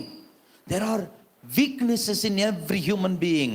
Selfishness, unbelief is there in every human being. ಪ್ರತಿಯೊಬ್ಬರಲ್ಲೂ ಸ್ವಾರ್ಥ ಅನ್ನೋದಿದೆ, ಕಪಟತನ ಅನ್ನೋದಿದೆ, ಗರ್ವ, ಅಹಂಕಾರ ಅನ್ನೋದಿದೆ, ಈಗೋ ಸೆಲ್ಫಿಶ್ನೆಸ್ ಅನ್ನೋದು ಪ್ರತಿಯೊಬ್ಬರಲ್ಲೂ ಇದೆ. ಪ್ರೀಚ್ ಮಾಡುವ ನನ್ನಲ್ಲೂ ಇದೆ, ಬೋಧನೆ ಆಲಿಸುವ ನಿಮ್ಮಲ್ಲೂ ಇದೆ. ಪ್ರತಿಯೊಬ್ಬರಲ್ಲೂ ಈಗೋ ಇದೆ, ಸೆಲ್ಫಿಶ್ನೆಸ್ ಇದೆ, ಸ್ವಾರ್ಥ ಅನ್ನೋದಿದೆ, ಪಾಪದ ಕಲೆಗಳಿರ್ತದೆ. ಆದ್ದರಿಂದ ಯಾರಿಗೂ ಯಾರನ್ನು ಪೂರ್ತಿಯಾಗಿ ತೃಪ್ತಿಪಡಿಸ್ಲಿಕ್ಕೆ ಆಗೋದಿಲ್ಲ. ಆದ್ದರಿಂದ ಯಾವ ಹೆಂಡತಿಯರು ನಿಮ್ಮ ಗಂಡನಿಂದ ಪೂರ್ತಿ ತೃಪ್ತಿ ಬಯಸಬೇಡಿ, ಇಂಪಾಸಿಬಲ್, ಸಾಧ್ಯ ಇಲ್ಲ. ಯಾವ ಗಂಡಂದರು ನಿಮ್ಮ ಹೆಂಡತಿಯರಿಂದನೂ ಸಂಪೂರ್ಣ ಸಂತೃಪ್ತರಾಗ್ತೀರಿ ಅಂತ ಬಯಸಬೇಡಿ, ಸಾಧ್ಯ ಇಲ್ಲ. ಯಾವ ಮಕ್ಕಳು ನಮ್ಮ ಅಪ್ಪ ಅಮ್ಮ ನಮ್ಮನ್ನು ಪೂರ್ತಿ ಸ್ಯಾಟಿಸ್ಫೈ ಮಾಡ್ತಾರಂತ ಯಾವತ್ತೂ ಬಯಸಬೇಡಿ, ಸಾಧ್ಯ ಇಲ್ಲ. ಅದು ಫ್ರೆಂಡ್ ಸರ್ಕಲಲ್ಲಿ ಇರ್ಬೋದು, ಸಾಧ್ಯ ಇಲ್ಲ, ಇಂಪಾಸಿಬಲ್. ಆದರೆ ಪರಿಪೂರ್ಣತೆ ಉಳ್ಳ ಒಬ್ಬರೇ ಒಬ್ಬರು, only one person is perfect, that is Jesus Christ. ಸಂಪೂರ್ಣತೆ ಉಳ್ಳವರು ಒಬ್ಬರೇ, ಪ್ರೀತಿ ಸ್ವರೂಪನು ಒಬ್ಬರೇ, ಕರುಣಾಮಯ್ಯನು ಒಬ್ಬನೇ, ಒಳ್ಳೆಯವನು ಒಬ್ಬರೇ, ಅದು ಯೇಸು ಕ್ರಿಸ್ತರಾಗಿದ್ದಾರೆ. ಆದ್ರಿಂದ ದೇವರು ಹೇಳ್ತಾರೆ, you take delight in him, you will not be disappointed. If you take delight in the Lord always, you will not be disappointed. ಯಾಕೆ ನೀನು ಡಿಸಪಾಯಿಂಟ್ ಆಗಿದೆಯಾ ಅಂದರೆ, you are taking your delight in somebody or something, so you are sick, you are disappointed. ಹೋಗಲಿ, ಅವ್ರು ನಿನ್ನನ್ನು satisfy ಮಾಡಲಿಲ್ಲ ಅಂತ ನೀನು ಬೇಜಾರಾಗಿದೆಯಾ? ನಿನಗೆ ಎಲ್ಲರನ್ನೂ ಸ್ಯಾಟಿಸ್ಫೈ ಮಾಡ್ಲಿಕ್ಕೆ ಆಗಿದೆಯಾ? ಆಗೋದಿಲ್ಲ. You cannot satisfy everybody in everything. ಎಲ್ಲರನ್ನೂ ಎಲ್ಲದರಲ್ಲೂ ತೃಪ್ತಿಪಡಿಸ್ಲಿಕ್ಕೆ ನಿನಗಾಗೋಲ್ಲ, ನನಗಾಗಲ್ಲ, ಯಾರಿಗೂ ಆಗೋದಿಲ್ಲ. ಈಗ ನನ್ನನ್ನು ಎಷ್ಟೋ ಜನ ದ್ವೇಷಿಸ್ತಾರೆ, ನಿಮ್ಮನ್ನು ಎಷ್ಟೋ ಜನ ದ್ವೇಷಿಸ್ತಾರೆ. ಯಾಕೆ? ಅವ್ರು ನಮ್ಮ ಇಷ್ಟ ಈಡೇರಿಸಲಿಲ್ಲ, ಅವ್ರು ಹಾಗೆ ಮಾಡಬೇಕಾಗಿತ್ತು, ಅವ್ರು ಹೀಗೆ ಮಾಡಬಾರ್ದಾಗಿತ್ತು, ಅವ್ರು ಹೀಗೆ ಹೇಳಬೇಕಾಗಿತ್ತು, ಅವ್ರು ಹೀಗೆ ಹೇಳಬಾರ್ದಾಗಿತ್ತು. ಏನು ಮಾಡೋದು? ಯಾವ ಮನುಷ್ಯನಿಗೂ ಯಾರನ್ನು ತೃಪ್ತಿಪಡಿಸ್ಲಿಕ್ಕೆ ಆಗೋದಿಲ್ಲ. You cannot satisfy your own children, your own spouse. Don't expect. ಅವ್ರು ನಿಮ್ಮನ್ನು ತೃಪ್ತಿಪಡಿಸ್ತಾರಂತ ಎಕ್ಸ್ಪೆಕ್ಟ್ ಮಾಡಬೇಡಿ, ನಿಮಗೂ ತೃಪ್ತಿಪಡಿಸ್ಲಿಕ್ಕೆ ಆಗೋದಿಲ್ಲ. But one thing we can do, we can love them. ನಾವೆಲ್ಲರನ್ನು ಪ್ರೀತಿಸೋಣ, ಕ್ಷಮಿಸೋಣ, ಸ್ವೀಕಾರ ಮಾಡೋಣ. That we have to do. ಅದು ನಾವು ಮಾಡಬೇಕು. That is how we can take delight in the Lord. ಹೇಗೆ ಪ್ರಭುವಿನಲ್ಲಿ ಆನಂದಿಸೋದು? ಬೈಬಲ್ ಒತ್ತ ಕೂತ್ಕೊಳ್ಳೋದಾ? ಅಲ್ಲ, ವಾಕ್ಯ ಅನುಸರಣೆ ಮಾಡೋದೇ ಪ್ರಭುವಿನಲ್ಲಿ ಆನಂದಿಸೋದು. ವಾಕ್ಯ ಅನುಸರಣೆ ಮಾಡುತ್ತಾ ಬದುಕುವುದೇ ಪ್ರಭುವಿನಲ್ಲಿ ಆನಂದಿಸುವಂಥದ್ದು. ಹಾಗೆ ಆನಂದಿಸುವಾಗ ವಾಕ್ಯ ಹೇಳುತ್ತೆ, ಪ್ರಭುವಿನಿಂದಲೇ ಬಯಸು ನಿನ್ನ ಆನಂದವನ್ನು, ನೆರವೇರಿಸುವನಾತ ನಿನ್ನ ಮನದ ಆಸೆಯನ್ನು. ಹೇಗೆ ನೆರವೇರಿಸ್ತಾರೆ ಗೊತ್ತಾ? ನಿನ್ನ ಹೃದಯದಲ್ಲಿರುವ ಸೆಲ್ಫಿಶ್ನೆಸ್ನ, ಕಾಠಿಣ್ಯತೆಯನ್ನು ತೆಗೆದು ನಿನ್ನ ಹೃದಯವನ್ನು ಯೇಸುವಿನ ಹೃದಯವನ್ನಾಗಿ ಪರಿವರ್ತಿಸ್ತಾರೆ. ಆಗ ನಿನ್ನ ಹೃದಯದ ಆಸೆ ಒಂದೇ ಆಗಿರುತ್ತೆ, ಪರಲೋಕ ರಾಜ್ಯ, ನಿತ್ಯ ಜೀವ. ದೇವರು ಅದನ್ನು ನೆರವೇರಿಸ್ತಾರೆ. ಅದು ಬಿಟ್ಬಿಟ್ಟು ನಮ್ಮ ಸ್ವಾರ್ಥದ ಆಸೆಗಳನ್ನೆಲ್ಲ ಈಡೇರಿಸ್ತೀನಿ ಅಂತ ಅಲ್ಲ ಇದರ ಅರ್ಥ. ಓಕೆ, ಅದಾದಮೇಲೆ 5ನೇ ವಾಕ್ಯ, ಪ್ರಭುವಿಗೆ ಬಿಡು ಜೀವನ ಯಾತ್ರಾ ಚಿಂತೆಯನ್ನು, ಭರವಸೆಯಿಂದ ಇರು, ಆತನದನ್ನು. ಯಾವಾಗಲೂ ನಮ್ಮ ಜೀವನದಲ್ಲಿ ಸಮಸ್ಯೆಗಳು ಬರುತ್ತೆ. ಸತಿಪತಿಯರ ಮಧ್ಯದಲ್ಲಿ ಅನೇಕ ಸಮಸ್ಯೆಗಳು, ಸಂಕಟಗಳು, ಸಂಶಯಗಳು, ಗೊಂದಲಗಳು ಬಂದೇ ಬರುತ್ತೆ. ಇದು ಬರದೇ ಇರ್ಲಿಕ್ಕೆ ಏನು ಮಾಡಬೇಕು? ಏನು ಮಾಡೋಕ್ಕಾಗಲ್ಲ, ಬರುತ್ತೆ. ಯಾಕೆ ಅಂದರೆ ನಾವು ಬದುಕ್ತಾ ಇರೋದು ಈ ಪ್ರಪಂಚದಲ್ಲಿ, ಈ ಲೋಕದಲ್ಲಿ ಆಗಿರೋದ್ರಿಂದ ಈ ಲೋಕದಲ್ಲಿ ಏನೆಲ್ಲ ಇದೆಯೋ ಅದೆಲ್ಲ ಬರುವ ಸಾಧ್ಯತೆಗಳಿದೆ. ಬಂದಾಗ ದೇವರು ಹೇಳ್ತಾರೆ ಏನು? ಪ್ರಭುವಿಗೆ ಬಿಡು ಜೀವನ ಯಾತ್ರಾ ಚಿಂತೆಯನ್ನು. ಪ್ರಭುವಿಗೆ ಬಿಡ್ಲಿಕ್ಕೆ ಯಾರಿಗಾಗುತ್ತೆ ಗೊತ್ತಾ? ಯಾರು ಯೇಸುವನ್ನ ಪ್ರಭುವಾಗಿ ಸ್ವೀಕಾರ ಮಾಡಿದ್ದೀರೋ, ಯೇಸು ಕ್ರಿಸ್ತನ ಪ್ರಭುತ್ವಕ್ಕೆ, ಆಡಳಿತಕ್ಕೆ ಯಾರು ನೀವು ಒಪ್ಪಿಸ್ಕೊಟ್ಟಿದ್ದೀರೋ, ನಿಮಗೆ ಮಾತ್ರನೇ ಸಾಧ್ಯ ಪ್ರಭುವಿಗೆ ಬಿಟ್ಟು ಕೊಡಲಿಕ್ಕೆ. ದೇವರು ನೋಡ್ಕೊಳ್ತಾರೆ, ದೇವರು ನೋಡ್ಕೊಳ್ತಾರೆ.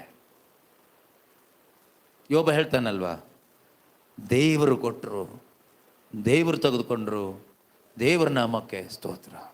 ದೇವರು ನೋಡ್ಕೊಳ್ತಾರೆ. ಯಾರು ನೋಡ್ಕೊಳ್ತಾರೆ? ದೇವರು ನೋಡ್ಕೊಳ್ತಾರೆ. ಇದು ಹೇಳಲಿಕ್ಕೆ ನಮ್ಗೆ ಸಾಧ್ಯವಾಗ್ತಾ ಇದೆ ಇವತ್ತು. ಬಾಯಲ್ಲಿ ಹೇಳ್ತೀವಿ, ಆದರೆ ಹೃದಯದಲ್ಲಿ ನಾವು ದೃಢವಾಗಿ ನಂಬಿ ಅದನ್ನು ಹೇಳಲಿಕ್ಕೆ ಸಾಧ್ಯವಾಗ್ತಾ ಇದೆಯಾ? ಆಗಬೇಕು. ಪ್ರಭುವಿಗೆ ಬಿಡು ನಿನ್ನ ಜೀವನ ಯಾತ್ರಾ ಚಿಂತೆಯನ್ನು, ಭರವಸೆಯಿಂದ ಇರು. ಹೋಪ್ ಇಟ್ಕೋ, ಆತನು ಅದನ್ನು ಸಾಗಿಸುವನು. ಯಾರು ಸಾಗಿಸ್ತಾರಂತೆ? ಯಾರು ಸಾಗಿಸ್ತಾರೆ? ಹಾಗಂತ ಹೇಳಿಬಿಟ್ಟು ಊರು ತುಂಬ ಸಾಲ ಮಾಡಿಕೊಂಡು ಬ್ರದರ್ ಎಲ್ಲ ಚಿಂತೆ ದೇವ್ರ ಮೇಲೆ ಬಿಟ್ಬಿಟ್ಟಿದ್ದೀನಿ, ದೇವ್ರು ಸಾಗಿಸ್ತಾರೆ ಅಂದರೆ ನೀನು ಮುಳುಗೋಗ್ತೀಯ, ಪೇಷಂಟ್ ಆಗಿಬಿಡ್ತೀಯ, ಆಮೇಲೆ ಆತ್ಮಹತ್ಯೆ ಮಾಡ್ಕೊಳ್ಳೋ ಪ್ರಯತ್ನ ಮಾಡಬೇಕಾಗ್ತದೆ. ಅದಲ್ಲ, ನೀನು ಫೂಲಿಶ್ ಆಗಿ ಬದುಕಬೇಡ. ಅದಕ್ಕೆ ಹೇಳಿದ್ದು ಕೀರ್ತನೆ 25ನೇ ಅಧ್ಯಾಯದಲ್ಲಿ 4, 5, 6ನೇ ವಾಕ್ಯದಲ್ಲಿ, ಪ್ರಭುವೇ ನಿನ್ನ ಮಾರ್ಗ ನನಗೆ ತೋರಿಸು, ನಿನಗೆ ಒಪ್ಪಿಗೆ ಆಗುವ ದಾರಿಯಲ್ಲಿ ಮಾತ್ರ ನನ್ನನ್ನು ನಡೆಸು. ಪ್ರಾರ್ಥನೆ ಮಾಡಬೇಕು. ಅದು ಮಾಡಿನೂ ನಿಮ್ಗೇನು ಕಷ್ಟ ಬಂತಾ? ಆಗ ಚಿಂತೆ ಮಾಡಬೇಡಿ, ಪ್ರಭುವಿಗೆ ಬಿಟ್ಬಿಡು. ಯೋಬನಷ್ಟು ನೀತಿವಂತನೋ ಒಳ್ಳೆಯವನು ಯಾರೂ ಇರಲಿಲ್ಲ ಅಂತ ದೇವರು ಹೇಳ್ತಾರೆ. ಅವನಿಗೆ ಅಷ್ಟೊಂದು ಕಷ್ಟ ಬಂತು. ಯಾಕೆ ಕಷ್ಟ ಬಂತು ಗೊತ್ತಿಲ್ಲ, ಯಾಕೋ ಬಂತು, ಬಿಡಿ. ಈ ಲೋಕದಲ್ಲಿ ಕಷ್ಟ ಸಂಕಟಗಳು ತಪ್ಪಿದ್ದಲ್ಲ. ಆದರೆ ಅವನೇನು ಮಾಡ್ದ? ಪ್ರಭುವಿಗೆ ಬಿಟ್ಟ. ಪ್ರಭುವಿಗೆ ಬಿಡೋದಂದ್ರೇನು? ಗೊಣಗುಟ್ಕಾತು ಕುತ್ಕೊಳ್ಳೋದಲ್ಲ, ಬೇಜಾರು ಮಾಡ್ಕೊಂಡು ಕುತ್ಕೊಳ್ಳೋದಲ್ಲ, ಬ್ಲ್ಯಾಕ್ ಮೇಲ್ ಮಾಡೋದಲ್ಲ. ನೀನು ಹಿಂಗೆ ಮಾಡಿದ್ರೆ ನೋಡು ನಾನು ನೇಣಕ್ಕೋಗ್ಬಿಡ್ತೀನಿ, ಸತ್ತೋಗ್ಬಿಡ್ತೀನಿ, ಓಡೋಗ್ಬಿಡ್ತೀನಿ, ಡೈವರ್ಸ್ ಕೊಟ್ಬಿಡ್ತೀನಿ ಅಲ್ಲ. ಸ್ತುತಿ ಮಾಡೋದು ಎಲ್ಲ ಸಂದರ್ಭದಲ್ಲೂ. ಏನು ಮಾಡೋದು? ರೋಮನ್ರಿಗೆ ಬರೆದ ಪತ್ರಿಕೆ 12ನೇ ಅಧ್ಯಾಯ 12ನೇ ವಾಕ್ಯ ಹೇಳುತ್ತೆ. Romans chapter 12 verse 12. ಪ್ರಭುವಿಗೆ ಜೀವನಯಾತ್ರ ಚಿಂತೆಯನ್ನು ಬಿಟ್ಟು ಭರವಸೆಯಿಂದ ಇರೋದು ಅಂದರೆ ಅದರ ಅರ್ಥ ರೋಮ 12. ಆ ನಂಬಿಕೆ, ನಿತ್ಯ ಜೀವದಲ್ಲಿ ನಂಬಿಕೆ ನಿರೀಕ್ಷೆ ಹೊಂದಿರುವ ನೀವು ಸತಿಪತಿಯರು, ಕುಟುಂಬದಲ್ಲಿರುವವರು ಹೇಗಿರಿ? ಉಲ್ಲಾಸವಾಗಿರಿ, ಸಂತೋಷವಾಗಿರಿ, ಆನಂದವಾಗಿರಿ. ಸಂಕಟ ಬರಬಹುದು ಅಲ್ಲ, not if, when it comes.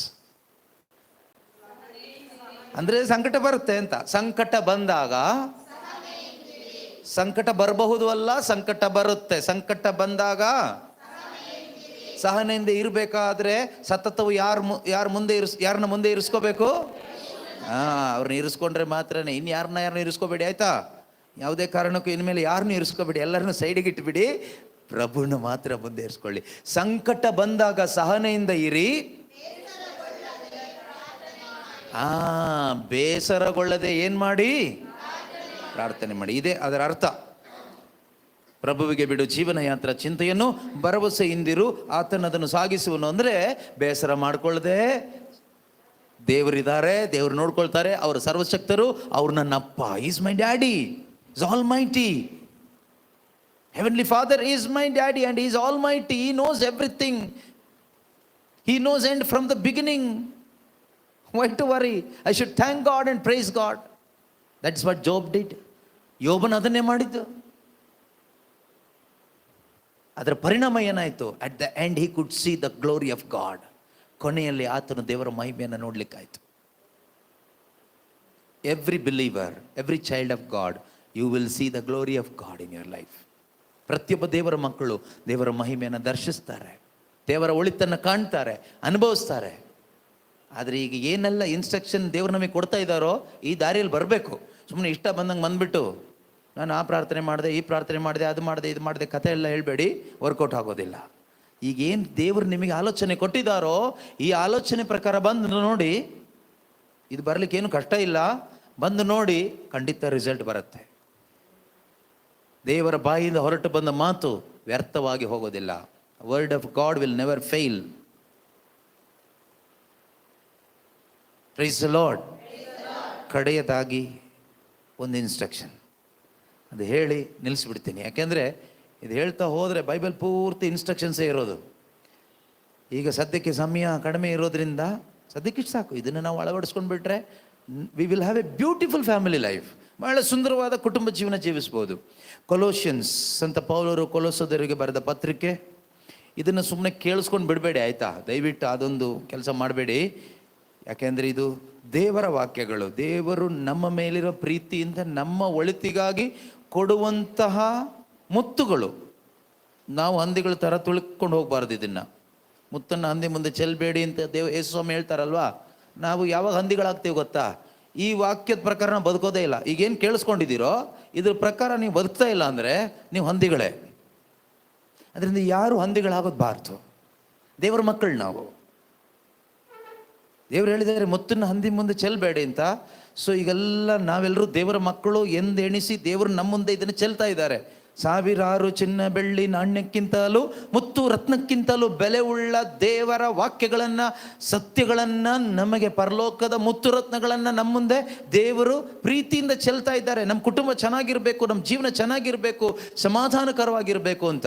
ಆದರೆ ಈ ಮುತ್ತುಗಳನ್ನು ತುಳ್ಕೊಂಡು ಹೋದರೆ ನಿಮ್ಮ ಕುಟುಂಬ ಒಡೆದೋಗೋದಂತೂ ಗ್ಯಾರಂಟಿ. ಕಾರಣ ಏನು ಗೊತ್ತಾ? ನಾನು ಹೇಳಿದ್ರಿಂದ ಅಲ್ಲ, ನೀವು ಈ ಮುತ್ತು ರತ್ನಗಳನ್ನ ತುಳ್ಕೊಂಡು ಹೋಗಿರೋದ್ರಿಂದ. ನೀವು ಈ ವಾಕ್ಯಕ್ಕೆ ಬೆಲೆ ಕೊಟ್ಟಿಲ್ಲ. ನೀವು ಬೆಲೆ ಕೊಟ್ಟಿದ್ದು ನಿಮ್ಮ ಆಲೋಚನೆಗಳಿಗೆ, ನಿಮ್ಮ ಮಾತುಕತೆಗಳಿಗೆ, ನಿಮ್ಮ ಹಣಕ್ಕೆ, ಈ ಲೋಕಕ್ಕೆ. ದಯವಿಟ್ಟು ಅದೆಲ್ಲ ಮುಖ್ಯ. ನಮಗೆ ದೇವರ ವಾಕ್ಯ ಮುಖ್ಯ. ಪ್ಲೀಸ್ ದಯವಿಟ್ಟು ಕ್ರೈಸ್ತ ವಿಶ್ವಾಸಿಗಳೇ ಅರ್ಥ ಮಾಡಿಕೊಳ್ಳಿ. ಕುಟುಂಬಸ್ಥರೇ ಇದನ್ನು ಸೀರಿಯಸ್ ಆಗಿ ತೆಗೆದುಕೊಳ್ಳಿ. This is not my words. ಇದು ನನ್ನ ಮಾತುಗಳು ಯಾವುದೂ ಅಲ್ಲ, ದೇವರ ಮಾತುಗಳು. ಅದಕ್ಕೆ ಬೆಲೆ ಇದೆ, ನಾವು ಬೆಲೆ ಕೊಡಲೇಬೇಕು. Because we are Christians. ಎಲ್ಲ ಕ್ರೈಸ್ತರಿಗೆ ಮಾತ್ರ ಅಲ್ಲ ಅನ್ವಯ ಆಗೋದು, ಸಕಲ ಮನುಷ್ಯರಿಗೂ, ದೇವರಲ್ಲಿ ಯೇಸು ಕ್ರಿಸ್ತನಲ್ಲಿ ವಿಶ್ವಾಸ ಇಟ್ಟಿರುವ ಪ್ರತಿಯೊಬ್ಬರಿಗೂ ಇದು ಅನ್ವಯಿಸುತ್ತೆ. ಆದ್ದರಿಂದ ಇದು ಹಾಳು ಮಾಡ್ಕೋಬೇಡಿ. ಕೊಲೋಷಿಯನ್ಸ್ ಚಾಪ್ಟರ್ 3 ವರ್ಸ್ 12, ಕೊಲೋಸ್ಯರಿಗೆ ಬರೆದ ಪತ್ರಿಕೆ ಅಧ್ಯಾಯ 3 ವಾಕ್ಯಗಳು 12 ಮತ್ತು 13. ಫಸ್ಟ್ ಇದು ನಾನೀಗ ಡೀಟೇಲ್ ಆಗಿ ಎಕ್ಸ್ಪ್ಲೇನ್ ಮಾಡ್ಲಿಕ್ಕೆ ಟೈಮ್ ಇಲ್ಲ, ಆದರೂ ಕೂಡ ಜಸ್ಟ್ ಓದ್ತಾ ಹೋಗ್ತೀನಿ. ನೀವು ದೇವರಿಂದ ಆಯ್ಕೆ ಆದವರು, you are chosen by God, you are called by God, you are not called by somebody, you are called by God. ಇದು ಕುಟುಂಬಸ್ಥ ರೀತಿ ಈ ಥರ ತಗೊಳ್ಳಿ. My family is called by God, my family is chosen by God. ನನ್ನ ಕುಟುಂಬ ದೇವರು ಆರಿಸಿಕೊಂಡ ಕುಟುಂಬ, ದೇವರ ಕರೆ ಹೊಂದಿದ ಕುಟುಂಬ ನನ್ನ ಕುಟುಂಬ. I am chosen by God, my family is A chosen family. ನನ್ನ ಕುಟುಂಬ ದೇವರು ಆರಿಸಿಕೊಂಡ ಕುಟುಂಬ, ದೇವರಿಗೆ ಪ್ರಿಯವಾದವರು. ನೋಡಿ, ದೇವರಿಗೆ ಪ್ರಿಯವಾದ ಕುಟುಂಬ, ದೇವರ ಸ್ವಂತ ಕುಟುಂಬ. My family is God's own family, not devil's own family, God's own family. ಪಿಶಾಚಿಯ ಕುಟುಂಬ ಅಲ್ಲ. ಕುಡುಕುತನ, ವ್ಯಭಿಚಾರ, ಎಂಟರ್ಟೈನ್ಮೆಂಟ್, ತಿನ್ನು, ಕುಟಿ, ಮಜಾ ಮಾಡು, ಹೊಟ್ಟೆ ಕಿಚ್ಚು, ದ್ವೇಷ, ಸಂಶಯ, ನೋ. ದೇವರ ಪ್ರೀತಿಯ ಕುಟುಂಬ. My family is God's family, ದೇವರ ಪ್ರೀತಿಯ ಕುಟುಂಬ. ಆದುದರಿಂದ ಸತಿಪತಿಯರೇ, ಮಕ್ಕಳೇ, ಕುಟುಂಬದಲ್ಲಿರೋ ಪ್ರತಿಯೊಬ್ಬರೇ, ಕನಿಕರ, ದಯೆ, ದೀನತೆ, ವಿನಯಶೀಲತೆ, ಶಾಂತಿ, ಸಹನೆ ಎಂಬ ಸದ್ಗುಣಗಳೇ ನಿಮ್ಮ ಆಭರಣಗಳಾಗಿರಲಿ.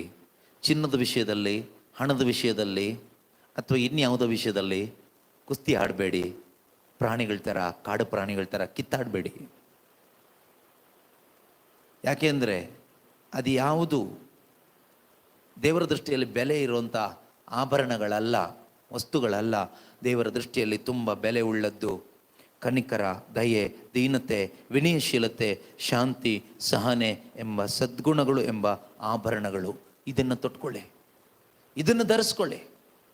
ಪ್ರತಿಯೊಂದು ಪತ್ನಿಯರು, ಪ್ರತಿಯೊಂದು ಪತಿ ಇದನ್ನು ತೊಟ್ಕೊಳ್ಳಿ, ಈ ಆಭರಣನ ತೊಟ್ಕೊಂಡು ಬದುಕಿ. ಆಗ ನೋಡಿ ನಿಮ್ಮ ಕುಟುಂಬ ಎಷ್ಟು ಸಮಾಧಾನಕರವಾಗಿರುತ್ತೆ. ನೆಕ್ಸ್ಟ್,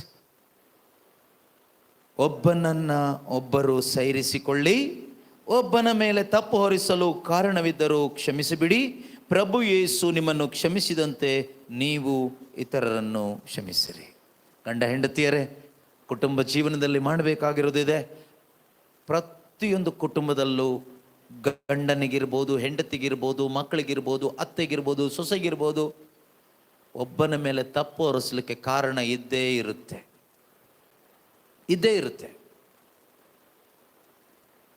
ಫಾರ್ ಎಕ್ಸಾಂಪಲ್, ಇವತ್ತು ಕೂಡ ನಾವು ಬರುವಾಗ ನನ್ನ ಹೆಂಡತಿಗೆ ನನ್ನ ಮೇಲೆ ತಪ್ಪು ಹೊರಿಸಲಿಕ್ಕೆ ಒಂದು ಕಾರಣ ಇದೆ. ಏನು ಕಾರಣ? ಎಕ್ಸಾಂಪಲ್ ಹೇಳ್ತಾ ಇರೋದು, ಅನುದಿನದ ಜೀವನದಲ್ಲಿ ನಡೆಯುವಂಥದ್ದು. ಕಾರಣ ಏನು ಗೊತ್ತಾ? ನಾನು ಅವಳಿಗೆ ಹೇಳಿದ್ದು, ನೀನು 4:15 ರೆಡಿ ಇರು ಅಂತ. ಅವಳು 4:15, 4:45 ರೆಡಿ ಇದ್ದಾಳೆ, ನಾನು ಬಂದ್ಬಿಡ್ತೀನಿ ಅಂತ. ಆದರೆ ನಾನು ಹೋಗಿದ್ದು 5:15. ಈಗ ತಪ್ಪು ಹೊರಿಸಲಿಕ್ಕೆ ಕಾರಣ ಇದೆಯೋ ಇಲ್ವೋ? ಕಾರಣ ಇದೆ. ಈಗ ಅವಳೇನು ಮಾಡ್ಬೇಕು? ನನ್ನನ್ನು ಕ್ಷಮಿಸ್ಬೇಕೀಗ. ಆಭರಣ ಬೇಕಾದರೆ ಕ್ಷಮಿಸ್ಬೇಕು. ಈ ಆಭರಣ ಕ್ಷಮಿಸಿದಾಳಾಯ್ತಾ? ನಾನು ಹೇಳ್ತಿರೋದು ಸ್ಮಾಲ್ ಎಕ್ಸಾಂಪಲ್. ಆದರೆ ಇಷ್ಟೇ ವಿಷಯ ಸಾಕು. ಇದು ಊಟದ ಟೈಮಲ್ಲಿ ಮುಂದುವರಿಸಬಾರ್ದು, ಮಲಗೋ ಟೈಮಲ್ಲಿ ಮುಂದುವರಿಬಾರ್ದು, ಬೆಳಗ್ಗೆ ಎದ್ದು ಇದು ಮುಂದುವರಿಬಾರ್ದು. ಇದೇ ಮುಂದುವರಿಸ್ಕೊಂಡು ಹೋದ್ರೆ ನಾಳೆ ಹೋಗೋದಾರಲ್ಲಿ ಆಕ್ಸಿಡೆಂಟ್ ಆದರೆ ಇನ್ನೇನು ಮಾಡ್ತೀರಾ? ರಾತ್ರಿ ಮಲಗುವಾಗ ಹಾರ್ಟ್ ಅಟ್ಯಾಕ್ ಆದರೆ ಏನು ಮಾಡ್ತೀರಾ? ಮಲಗೋಕ್ಕಿಂತ ಮುಂಚೆ ಸೆಟ್ಲ್ ಆಗಬೇಕು. ಕೋಪ ಮಾಡಬೇಕಾಗಿ ಬಂದರೂ ಪಾಪ ಮಾತ್ರ ಮಾಡಬೇಡ. ಪಾಪ ಇಟ್ಕೊಂಡು ಮಲಗಿದ್ರೆ ಹಾವನ್ನ ಇಟ್ಕೊಂಡು ಮಲ್ಕೊಂಡಂಗೆ. ಹಾವು ಕಚ್ಚಿದ್ರೆ ಪಾಯ್ಸನ್, ಸತ್ತೋಗ್ಬಿಡ್ತೀವಿ ಆಮೇಲೆ. ಅದರಿಂದ ಪ್ರೀತಿ ಸಹೋದರ ಸಹೋದರಿಯರೇ, ದೇವರು ನಮಗೆ ಹೇಳ್ಕೊಟ್ಟಿದ್ದಾರೆ. ಎಷ್ಟು ಒಳ್ಳೆ ದೇವರು ನಮಗೆ ಹೇಳ್ಕೊಟ್ಟಿದ್ದಾರೆ ಏನು ಮಾಡಬೇಕು ನಮ್ಮ ಕುಟುಂಬ ಜೀವಿತದಲ್ಲಿ ಸಮಾಧಾನಕರವಾಗಿ ಮುಂದಕ್ಕೆ ಹೋಗಬೇಕಾದ್ರೆ. ಒಬ್ಬನ ಮೇಲೆ ತಪ್ಪು ಹೊರಿಸುವ ಕಾರಣ ಅತ್ತೆಗೆ ಸೊಸೆ ಮೇಲೆ, ಸೊಸೆಗೆ ಅತ್ತೆ ಮೇಲೆ, ಗಂಡನಿಗೆ ಹೆಂಡತಿ ಮೇಲೆ, ಹೆಂಡತಿಗೆ ಗಂಡನ ಮೇಲೆ ತಪ್ಪು ಹೊರಿಸುವ ಅನೇಕ ಸಂದರ್ಭಗಳು ಬಂದೇ ಬರುತ್ತೆ ಈ ಪ್ರಪಂಚದಲ್ಲಿ. ಬರೆದಿದ್ದರೆ ದೇವರೇ ಬರೆಸ್ಕೊಡ್ತಾರೆ. ಈ ವಾಕ್ಯ ದೇವರು ಕೊಟ್ಟ ಮೇಲೆ ಇದಕ್ಕೆ ಅವಕಾಶ ಅವರೇ ಮಾಡಿಕೊಡ್ಬೇಕಲ್ವಾ? ಸುಮ್ಮನೆ ಪಿಶಾಚಿನ ಬೈಕೋಬೇಡಿ ಆಯ್ತಾ. ದೇವರೇ ಬರೆಸ್ಕೊಡ್ತಾರೆ. ಯಾಕೆ ಗೊತ್ತಾ? ನಿನ್ನನ್ನು ಪ್ಯೂರಿಫೈ ಮಾಡಬೇಕಲ್ಲ, ಅಲ್ಲಿ ಕರ್ಕೊಂಡು ಹೋಗ್ಬೇಕಲ್ಲ ಸ್ವರ್ಗಕ್ಕೆ, ಪರಲೋಕ ರಾಜ್ಯಕ್ಕೆ. ನಿನ್ನನ್ನು ಪರಿಪೂರ್ಣಳನ್ನಾಗಿ ಮಾಡಿ ಕರ್ಕೊಂಡು ಹೋಗ್ಬೇಕಲ್ವಾ. ಅದಕ್ಕೊಂದು ಶುದ್ಧೀಕರಣ ಸ್ಥಳ ಬೇಕಲ್ವಾ. ಬೆಸ್ಟ್ ಶುದ್ಧೀಕರಣ ಸ್ಥಳ ನಿಮ್ಮ ಕುಟುಂಬಗಳೇ. ನಮ್ಮ ಕುಟುಂಬಗಳು ಪರಲೋಕಕ್ಕೆ ಕೊಂಡೊಯ್ಲಿಕ್ಕಿರುವ ಶುದ್ಧೀಕರಣ ಸ್ಥಳಗಳು. ಫಿಲ್ಟರ್ ಆಗುತ್ತಿಲ್ಲಿ. ಅದರಿಂದ ಯಾರು ಬೇಜಾರು ಮಾಡ್ಕೋಬೇಡಿ. ಅಯ್ಯೋ ನನ್ನ ಗಂಡ ಯಾಕೀಗಾದ, ನನ್ನ ಹೆಂಡತಿ ಯಾಕೆ ಹೀಗೆ, ತಪ್ಪರಿಸಲು ಕಾರಣ ಇದೆಯಾ? ದೇವರು ಹೇಳ್ತಾರೆ ಕ್ಷಮಿಸಿಬಿಡಿ. ನೀವು ಕೇಳ್ಬೋದು, ಕ್ಷಮಿಸ್ಲಿಕ್ಕೆ ಶಕ್ತಿ ಇಲ್ಲ, ಕುತ್ಕೊಂಡು ಪ್ರಾರ್ಥಿಸು, ಶಕ್ತಿ ಅವ್ರು ಕೊಡ್ತಾರೆ. ಶಕ್ತಿ ಅವ್ರು ಕೊಡ್ತಾರೆ. ಒಬ್ಬರನ್ನೊಬ್ಬರು ಸೈರಿಸಿಕೊಳ್ಳಿ. ತಪ್ಪು ಹೊರಿಸಲು ಕಾರಣವಿದ್ದರೂ ಕ್ಷಮಿಸಿ ಬಿಡಿ. ಯಾರು ಹೇಳಿದ್ದು? ಯಜಮಾನ ಹೇಳಿದ್ದು, ಪ್ರಭು. Who is the Lord? ಯಜಮಾನ ಯಾರು ಮನೆಗೆ? ಬಾಸ್ ಯಾರು?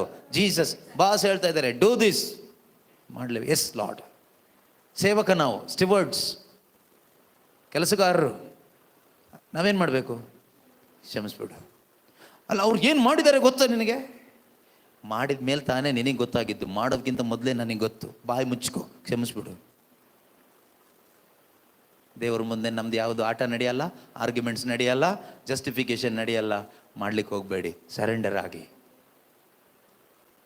Price the Lord. ಸಾಕು ಸಾಕು.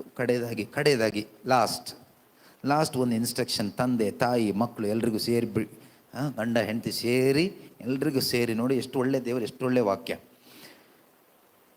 ಇದೇ ಅಧ್ಯಾಯ 18ರಿಂದ ಇರ್ತಕ್ಕಂಥ ವಾಕ್ಯ ಹಾಗೆ ಓದ್ಬಿಡ್ತೀನಿ. ಮಹಿಳೆಯರೇ ಅಂದರೆ ಹೆಂಡತಿಯರೇ ಅಂತ. ಮದುವೆ ಆದವರು, ಆಗಲಿಕ್ಕೆ ಬಯಸುವವರು ಎಲ್ರಿಗೂ. ಮಹಿಳೆಯರೇ, ನಿಮ್ಮ ಪತಿಯರಿಗೆ ಪ್ರಭು ಮೆಚ್ಚುವಂತೆ ತಗ್ಗಿ ನಡೆದುಕೊಳ್ಳಿ. ಯಾರು ಮೆಚ್ಚುವಂತೆ?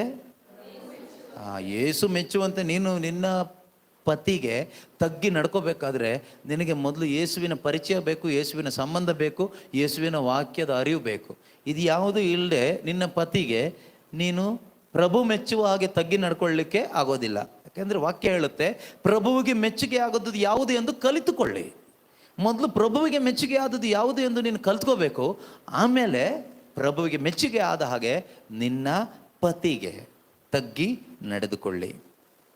ಆಮೇಲೆ ಪುರುಷರೇ ಅಂದರೆ ಗಂಡಂದಿರೇ, ನಿಮ್ಮ ಪತ್ನಿಯರನ್ನು ಪ್ರೀತಿಸಿರಿ, ಅವರೊಡನೆ ಕಠಿಣವಾಗಿ ವರ್ತಿಸದಿರಿ. ಹೇಗೆ ಪ್ರೀತಿಸಬೇಕು ಅಂತ ಯೇಸು ಹೇಳಿದ್ದಾರೆ, ವಾಕ್ಯ ಹೇಳಿಕೊಟ್ಟಿದೆ. ಯೇಸು ಧರ್ಮಸಭೆಯನ್ನು ಪ್ರೀತಿಸಿದ ಹಾಗೆ ಗಂಡಂದಿರೇ ನಿಮ್ಮ ಹೆಂಡತಿಯರನ್ನು ನೀವು ಪ್ರೀತಿಸಿರಿ. ಧರ್ಮಸಭೆಯನ್ನು ಪ್ರೀತಿಸಲಿಕ್ಕೆ ಯೇಸು ಏನು ಮಾಡಿದರು? ಪ್ರಾಣನೇ ಕೊಟ್ಟರು, ಕಾಲು ತೊಳೆದರು.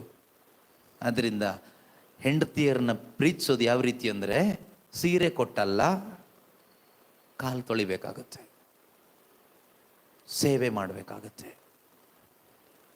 ಅವ್ರಿಗೋಸ್ಕರ ತ್ಯಾಗ ಮಾಡಬೇಕಾಗುತ್ತೆ. ಕೆಲವೊಮ್ಮೆ ಅವರ ಆತ್ಮ ರಕ್ಷಿಸ್ಲಿಕ್ಕೋಸ್ಕರ ನೀವು ತುಂಬ ಹೋರಾಟ ಮಾಡಬೇಕಾಗತ್ತೆ. ಯೇಸು ಹೋರಾಟ ಮಾಡಿದರು ಧರ್ಮಸಭೆಗೋಸ್ಕರ. ಆ ಹೋರಾಟದಲ್ಲಿ ಪ್ರಾಣ ಕಳ್ಕೊಂಡ್ರು. ಅಂದರೆ ಆ ರೀತಿ ಪ್ರೀತಿಸಬೇಕು. ನೆಕ್ಸ್ಟ್,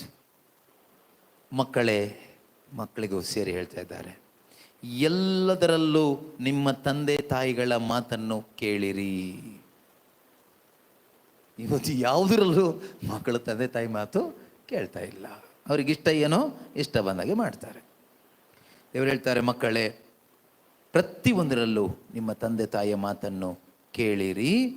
ಹೀಗೆ ಮಾಡಿದರೆ ಪ್ರಭುವಿಗೆ ಮೆಚ್ಚುಗೆ ಆಗುತ್ತದೆ. ಅದಾದಮೇಲೆ ತಂದೆ ತಾಯಿ ಅಂದ್ರೂ ಬಿಟ್ಟಿಲ್ಲ ದೇವರು.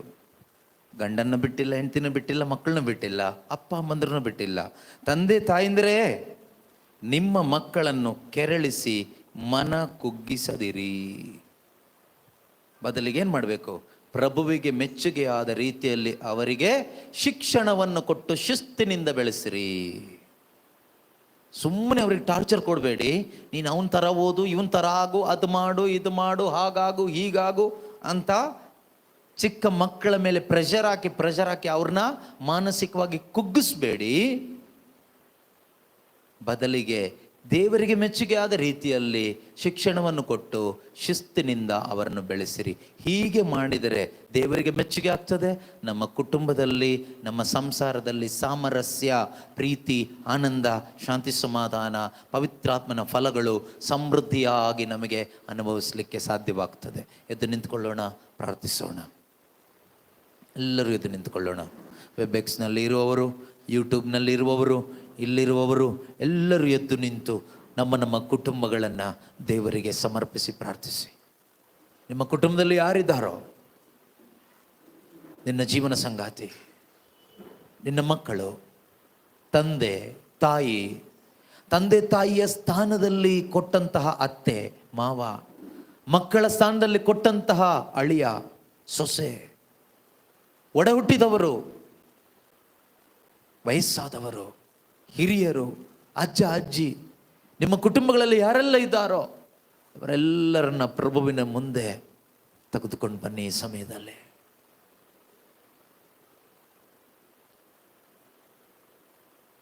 ದೇವರ ವಾಕ್ಯ ಕೇಳಿಸಿಕೊಂಡ ಹಾಗೆ ಇವರಲ್ಲಿ ಯಾರ ಮೇಲಾದರೂ ನಿಮಗೆ ತಪ್ಪು ಹೊರಿಸಲು ಕಾರಣ ಇದ್ದೇ ಇರಬಹುದು. ಯೇಸು ಸ್ವಾಮಿ ಹೇಳಿದ್ದಾರೆ, ಕ್ಷಮಿಸಿ ಬಿಡಿ. Forgive them. ನಿಮಗೆ ಅವರು ಕೊಟ್ಟಂಥ ಟಾರ್ಚರ್ ಇರ್ಬೋದು, ತೊಂದರೆ ಇರ್ಬೋದು, ನೋವು, ಅವಮಾನ, ತಿರಸ್ಕಾರ ಏನೇ ಆಗಿರಲಿ ಅದನ್ನು ತರಬೇಡಿ. ಅದು ದೇವರಿಗೆ ಗೊತ್ತಿದೆ. ದೇವರ ಮಹಿಮೆಯನ್ನು ನೀವು ನೋಡ್ತೀರಿ. ನಿಮ್ಮನ್ನು ನೋಯಿಸಿದ ಕುಟುಂಬದ ಸದಸ್ಯರನ್ನ ಮತ್ತು ಎಲ್ಲ ಸದಸ್ಯರನ್ನ ಮುಂದೆ ತಂದು ನೀವು ಅವರಿಗಾಗಿ ಪ್ರಾರ್ಥಿಸಿ. ಪಿತನೇ, ಇವರೇನು ಮಾಡುತ್ತಿರುವರೋ ಇವರು ಹರಿಯರು, ಇವರನ್ನು ಕ್ಷಮಿಸಿರಿ. ನೀವು ನನಗೆ ಕೊಟ್ಟ ಈ ಕುಟುಂಬಕ್ಕಾಗಿ ಸ್ತೋತ್ರ, ಕುಟುಂಬದ ಎಲ್ಲ ಸದಸ್ಯರಿಗಾಗಿ ಸ್ತೋತ್ರ, ನನ್ನ ಜೀವನ ಸಂಗಾತಿಗಾಗಿ, ಮಕ್ಕಳಿಗಾಗಿ, ಒಡ ಹುಟ್ಟಿದವರಿಗಾಗಿ, ಮೊಮ್ಮಕ್ಕಳಿಗಾಗಿ, ತಂದೆ ತಾಯಿಂದರಿಗಾಗಿ, ಬಂಧು ಬಳಗದವರಿಗಾಗಿ, ನನ್ನನ್ನು ನೋಯಿಸಿದವರು, ಅವಮಾನಪಡಿಸಿದವರು, ಈಗಲೂ ನನ್ನನ್ನು ನೋಯಿಸುತ್ತಿರುವವರು ಪ್ರತಿಯೊಬ್ಬರಿಗಾಗಿ ಸ್ತೋತ್ರ ಅಪ್ಪ. ನನ್ನ ಈ ಕುಟುಂಬದಲ್ಲಿ ಯೇಸುವೆ, ಇಂದಿನಿಂದ ನೀವೇ ಪ್ರಭು,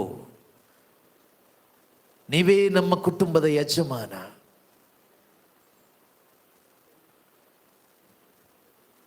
ನಾವು ನಡೆಯಬೇಕಾದ ದಾರಿಯನ್ನು ನಮಗೆ ತೋರಿಸಿಕೊಡಿ.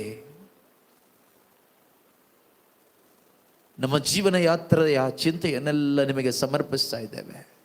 ನಮ್ಮ ಮೇಲೆ ನಿಮಗೆ ಲಕ್ಷ್ಯವಿದೆ ಪ್ರಭುವೆ. ನಮ್ಮ ಕುಟುಂಬದಲ್ಲಿರೋ ದುಃಖಗಳು, ನೋವುಗಳು, ರೋಗಗಳು, ಹಣಕಾಸಿನ ಸಮಸ್ಯೆಗಳು, ಸಂಶಯ, ದ್ವೇಷ, ಎಲ್ಲ ಥರದ ಬಲಹೀನತೆಗಳು, ಕೆಟ್ಟ ಚಟಗಳು, ಯಾವ ಅವಸ್ಥೆಯಲ್ಲಿ ನಾವು ಒದ್ದಾಡ್ತಾ ಇದ್ದೇವೋ ನಮ್ಮ ಎಲ್ಲ ದುರವಸ್ಥೆಗಳ ಸಮೇತವಾಗಿ, ಅನುಸರಣೆ ಇಲ್ಲದ ಮಕ್ಕಳು, ಪ್ರೀತಿಸದ ಗಂಡ, ಸ್ವೀಕಾರ ಮಾಡದ ಹೆಂಡತಿ, ಸಂಶಯದಿಂದ ನೋಡುವವರು, ಎಲ್ಲ ದುರವಸ್ಥೆಗಳನ್ನು ಯೇಸುವೆ ನಿಮ್ಮ ಪೂಜ್ಯ ಪಾದಗಳಿಗೆ ಸಮರ್ಪಣೆ ಮಾಡಿಕೊಡ್ತಾ ಇದ್ದೇವೆ. ನಿಮ್ಮ ಪವಿತ್ರ ರಕ್ತದಿಂದ ನಮ್ಮ ಕುಟುಂಬದ ಎಲ್ಲರನ್ನು ತೊಳೆಯಿರಿ ಸ್ವಾಮಿ. ನಿಮ್ಮ ಪರಿಶುದ್ಧ ರಕ್ತಕ್ಕೆ ಶಕ್ತಿ ಇದೆ. ನಮ್ಮ ಪಾಪಗಳನ್ನು ಕ್ಷಮಿಸಿರಿ. ಇಂದಿನಿಂದ ನಮ್ಮ ಕುಟುಂಬದಲ್ಲಿ ಯೇಸುವೇ ನಿಮ್ಮ ಮಹಿಮೆ ಬೆಳಗಲ್ಪಡಲಿ. ವಿವಾಹಕ್ಕೆ ಸಿದ್ಧರಾಗುತ್ತಿರುವ ಆಶಾ ಮತ್ತು ಡೆನ್ನಿಸ್ ಮತ್ತು ಯಾರೆಲ್ಲ ಈ ಪ್ರಾರ್ಥನೆಯಲ್ಲಿ ಭಾಗವಹಿಸ್ತಾ ಇದ್ದಾರೋ ಅವರೆಲ್ಲರನ್ನ ಯೇಸು ನಮ್ಮದಲ್ಲಿ ಆಶೀರ್ವದಿಸ್ತಾ ಇದ್ದೇವೆ. ಎಲ್ಲ ವಿಧವಾದ ಆಧ್ಯಾತ್ಮಿಕವಾದ ಮತ್ತು ಭೌತಿಕವಾದ ಕೊರತೆಗಳು ನೀಗಿ ಹೋಗಲಿ ಅಪ್ಪ. ಎಲ್ಲ ಕುಟುಂಬಗಳಲ್ಲಿಯೂ ಕ್ರಿಸ್ತ ಯೇಸುವಿನ ಆಳ್ವಿಕೆ ಉಂಟಾಗಲಿ ಅಪ್ಪ. ಕ್ರಿಸ್ತ ಯೇಸುವಿನ ಸಮಾಧಾನ ಪ್ರತಿಯೊಂದು ಕುಟುಂಬದಲ್ಲಿಯೂ ಸಂಬಂಧಗಳಲ್ಲಿಯೂ ತುಂಬಲ್ಪಡಲಿ ಅಪ್ಪ. ಕುಟುಂಬದಲ್ಲಿರುವ ಮಕ್ಕಳು ತಂದೆ ತಾಯಿಂದರಿಗೆ ವಿಧೇಯರಾಗಿ ಜೀವಿಸಲು ಬೇಕಾದ ಒಂದು ವಿಧೇಯತೆಯ ಆತ್ಮನಿಂದ ತುಂಬಲ್ಪಡಲಿ ಅಪ್ಪ. ಎಲ್ಲ ವಿಧವಾದ ಕೆಟ್ಟ ಚಟಗಳು ಕುಟುಂಬದಿಂದ ದೂರವಾಗಿ ಹೋಗಲಿ. ಅವಿಶ್ವಾಸ ದೂರವಾಗಿ ಹೋಗಲಿ. ನೀನೊಪ್ಪುವ ಪಥದಲ್ಲಿ ನಮ್ಮನ್ನು ನಡೆಸು ಕರ್ತನೆ. ನಿಮ್ಮ ಮಾರ್ಗಗಳನ್ನು ನಮಗೆ ಕಲಿಸಿಕೊಡು ಕರ್ತನೆ. ಸ್ವರ್ಗದಲ್ಲಿರುವ ನಮ್ಮ ತಂದೆಯೇ, ನಿಮ್ಮ ಚಿತ್ತ ನಮ್ಮಲ್ಲಿ ನೆರವೇರಲಿ. ನಿಮ್ಮ ರಾಜ್ಯದ ಅನುಭವ ನಮ್ಮ ಕುಟುಂಬಗಳಲ್ಲಿ ಉಂಟಾಗಲಿ. Thank you Jesus, praise you Jesus, hallelujah. ಯೇಸುವೇ ಸ್ತೋತ್ರ ಸ್ತೋತ್ರ ಸ್ತೋತ್ರ ಸ್ತೋತ್ರಪ್ಪ, ಸ್ತೋತ್ರಪ್ಪ ಸ್ತೋತ್ರಪ್ಪ ಸ್ತೋತ್ರಪ್ಪ ಸ್ತೋತ್ರಪ್ಪ. Hallelujah hallelujah hallelujah hallelujah. ಎಲ್ಲ ಕುಟುಂಬಗಳಲ್ಲಿಯೂ ಸಮಾಧಾನ ತುಂಬಲ್ಪಡಲಿ. ಈ ಒಂದು ಆತ್ಮೀಕವಾದ ಪ್ರಾರ್ಥನಾ ಕೂಟದಲ್ಲಿ ಭಾಗವಹಿಸಿರುವ ಸಕಲ ಕುಟುಂಬಗಳು ಯೇಸು ನಾಮದಲ್ಲಿ ಈ ವಾಕ್ಯದ ಶಕ್ತಿಗಳನ್ನು ಅನುಭವಿಸುವಂತೆ ಆಗಲಿ. ಈ ವಾಕ್ಯದಿಂದ ಹರಿದು ಬಂದ ದೈವ ಶಕ್ತಿ ಅನುಭವಿಸುವಂತೆ ಆಗಲಿ. ಎಲ್ಲ ಕೊರತೆಗಳು ನೀಗಿ ಹೋಗಲಿ. ವಾಕ್ಯದಿಂದ ಬರುವ ರಕ್ಷಣೆ ಕುಟುಂಬದಲ್ಲಿ ಹೊಂದಿಕೊಳ್ಳುವಂತೆ ಆಗಲಿ. Hallelujah hallelujah. ಯೇಸುವೇ ಸ್ತೋತ್ರ ಸ್ತೋತ್ರ.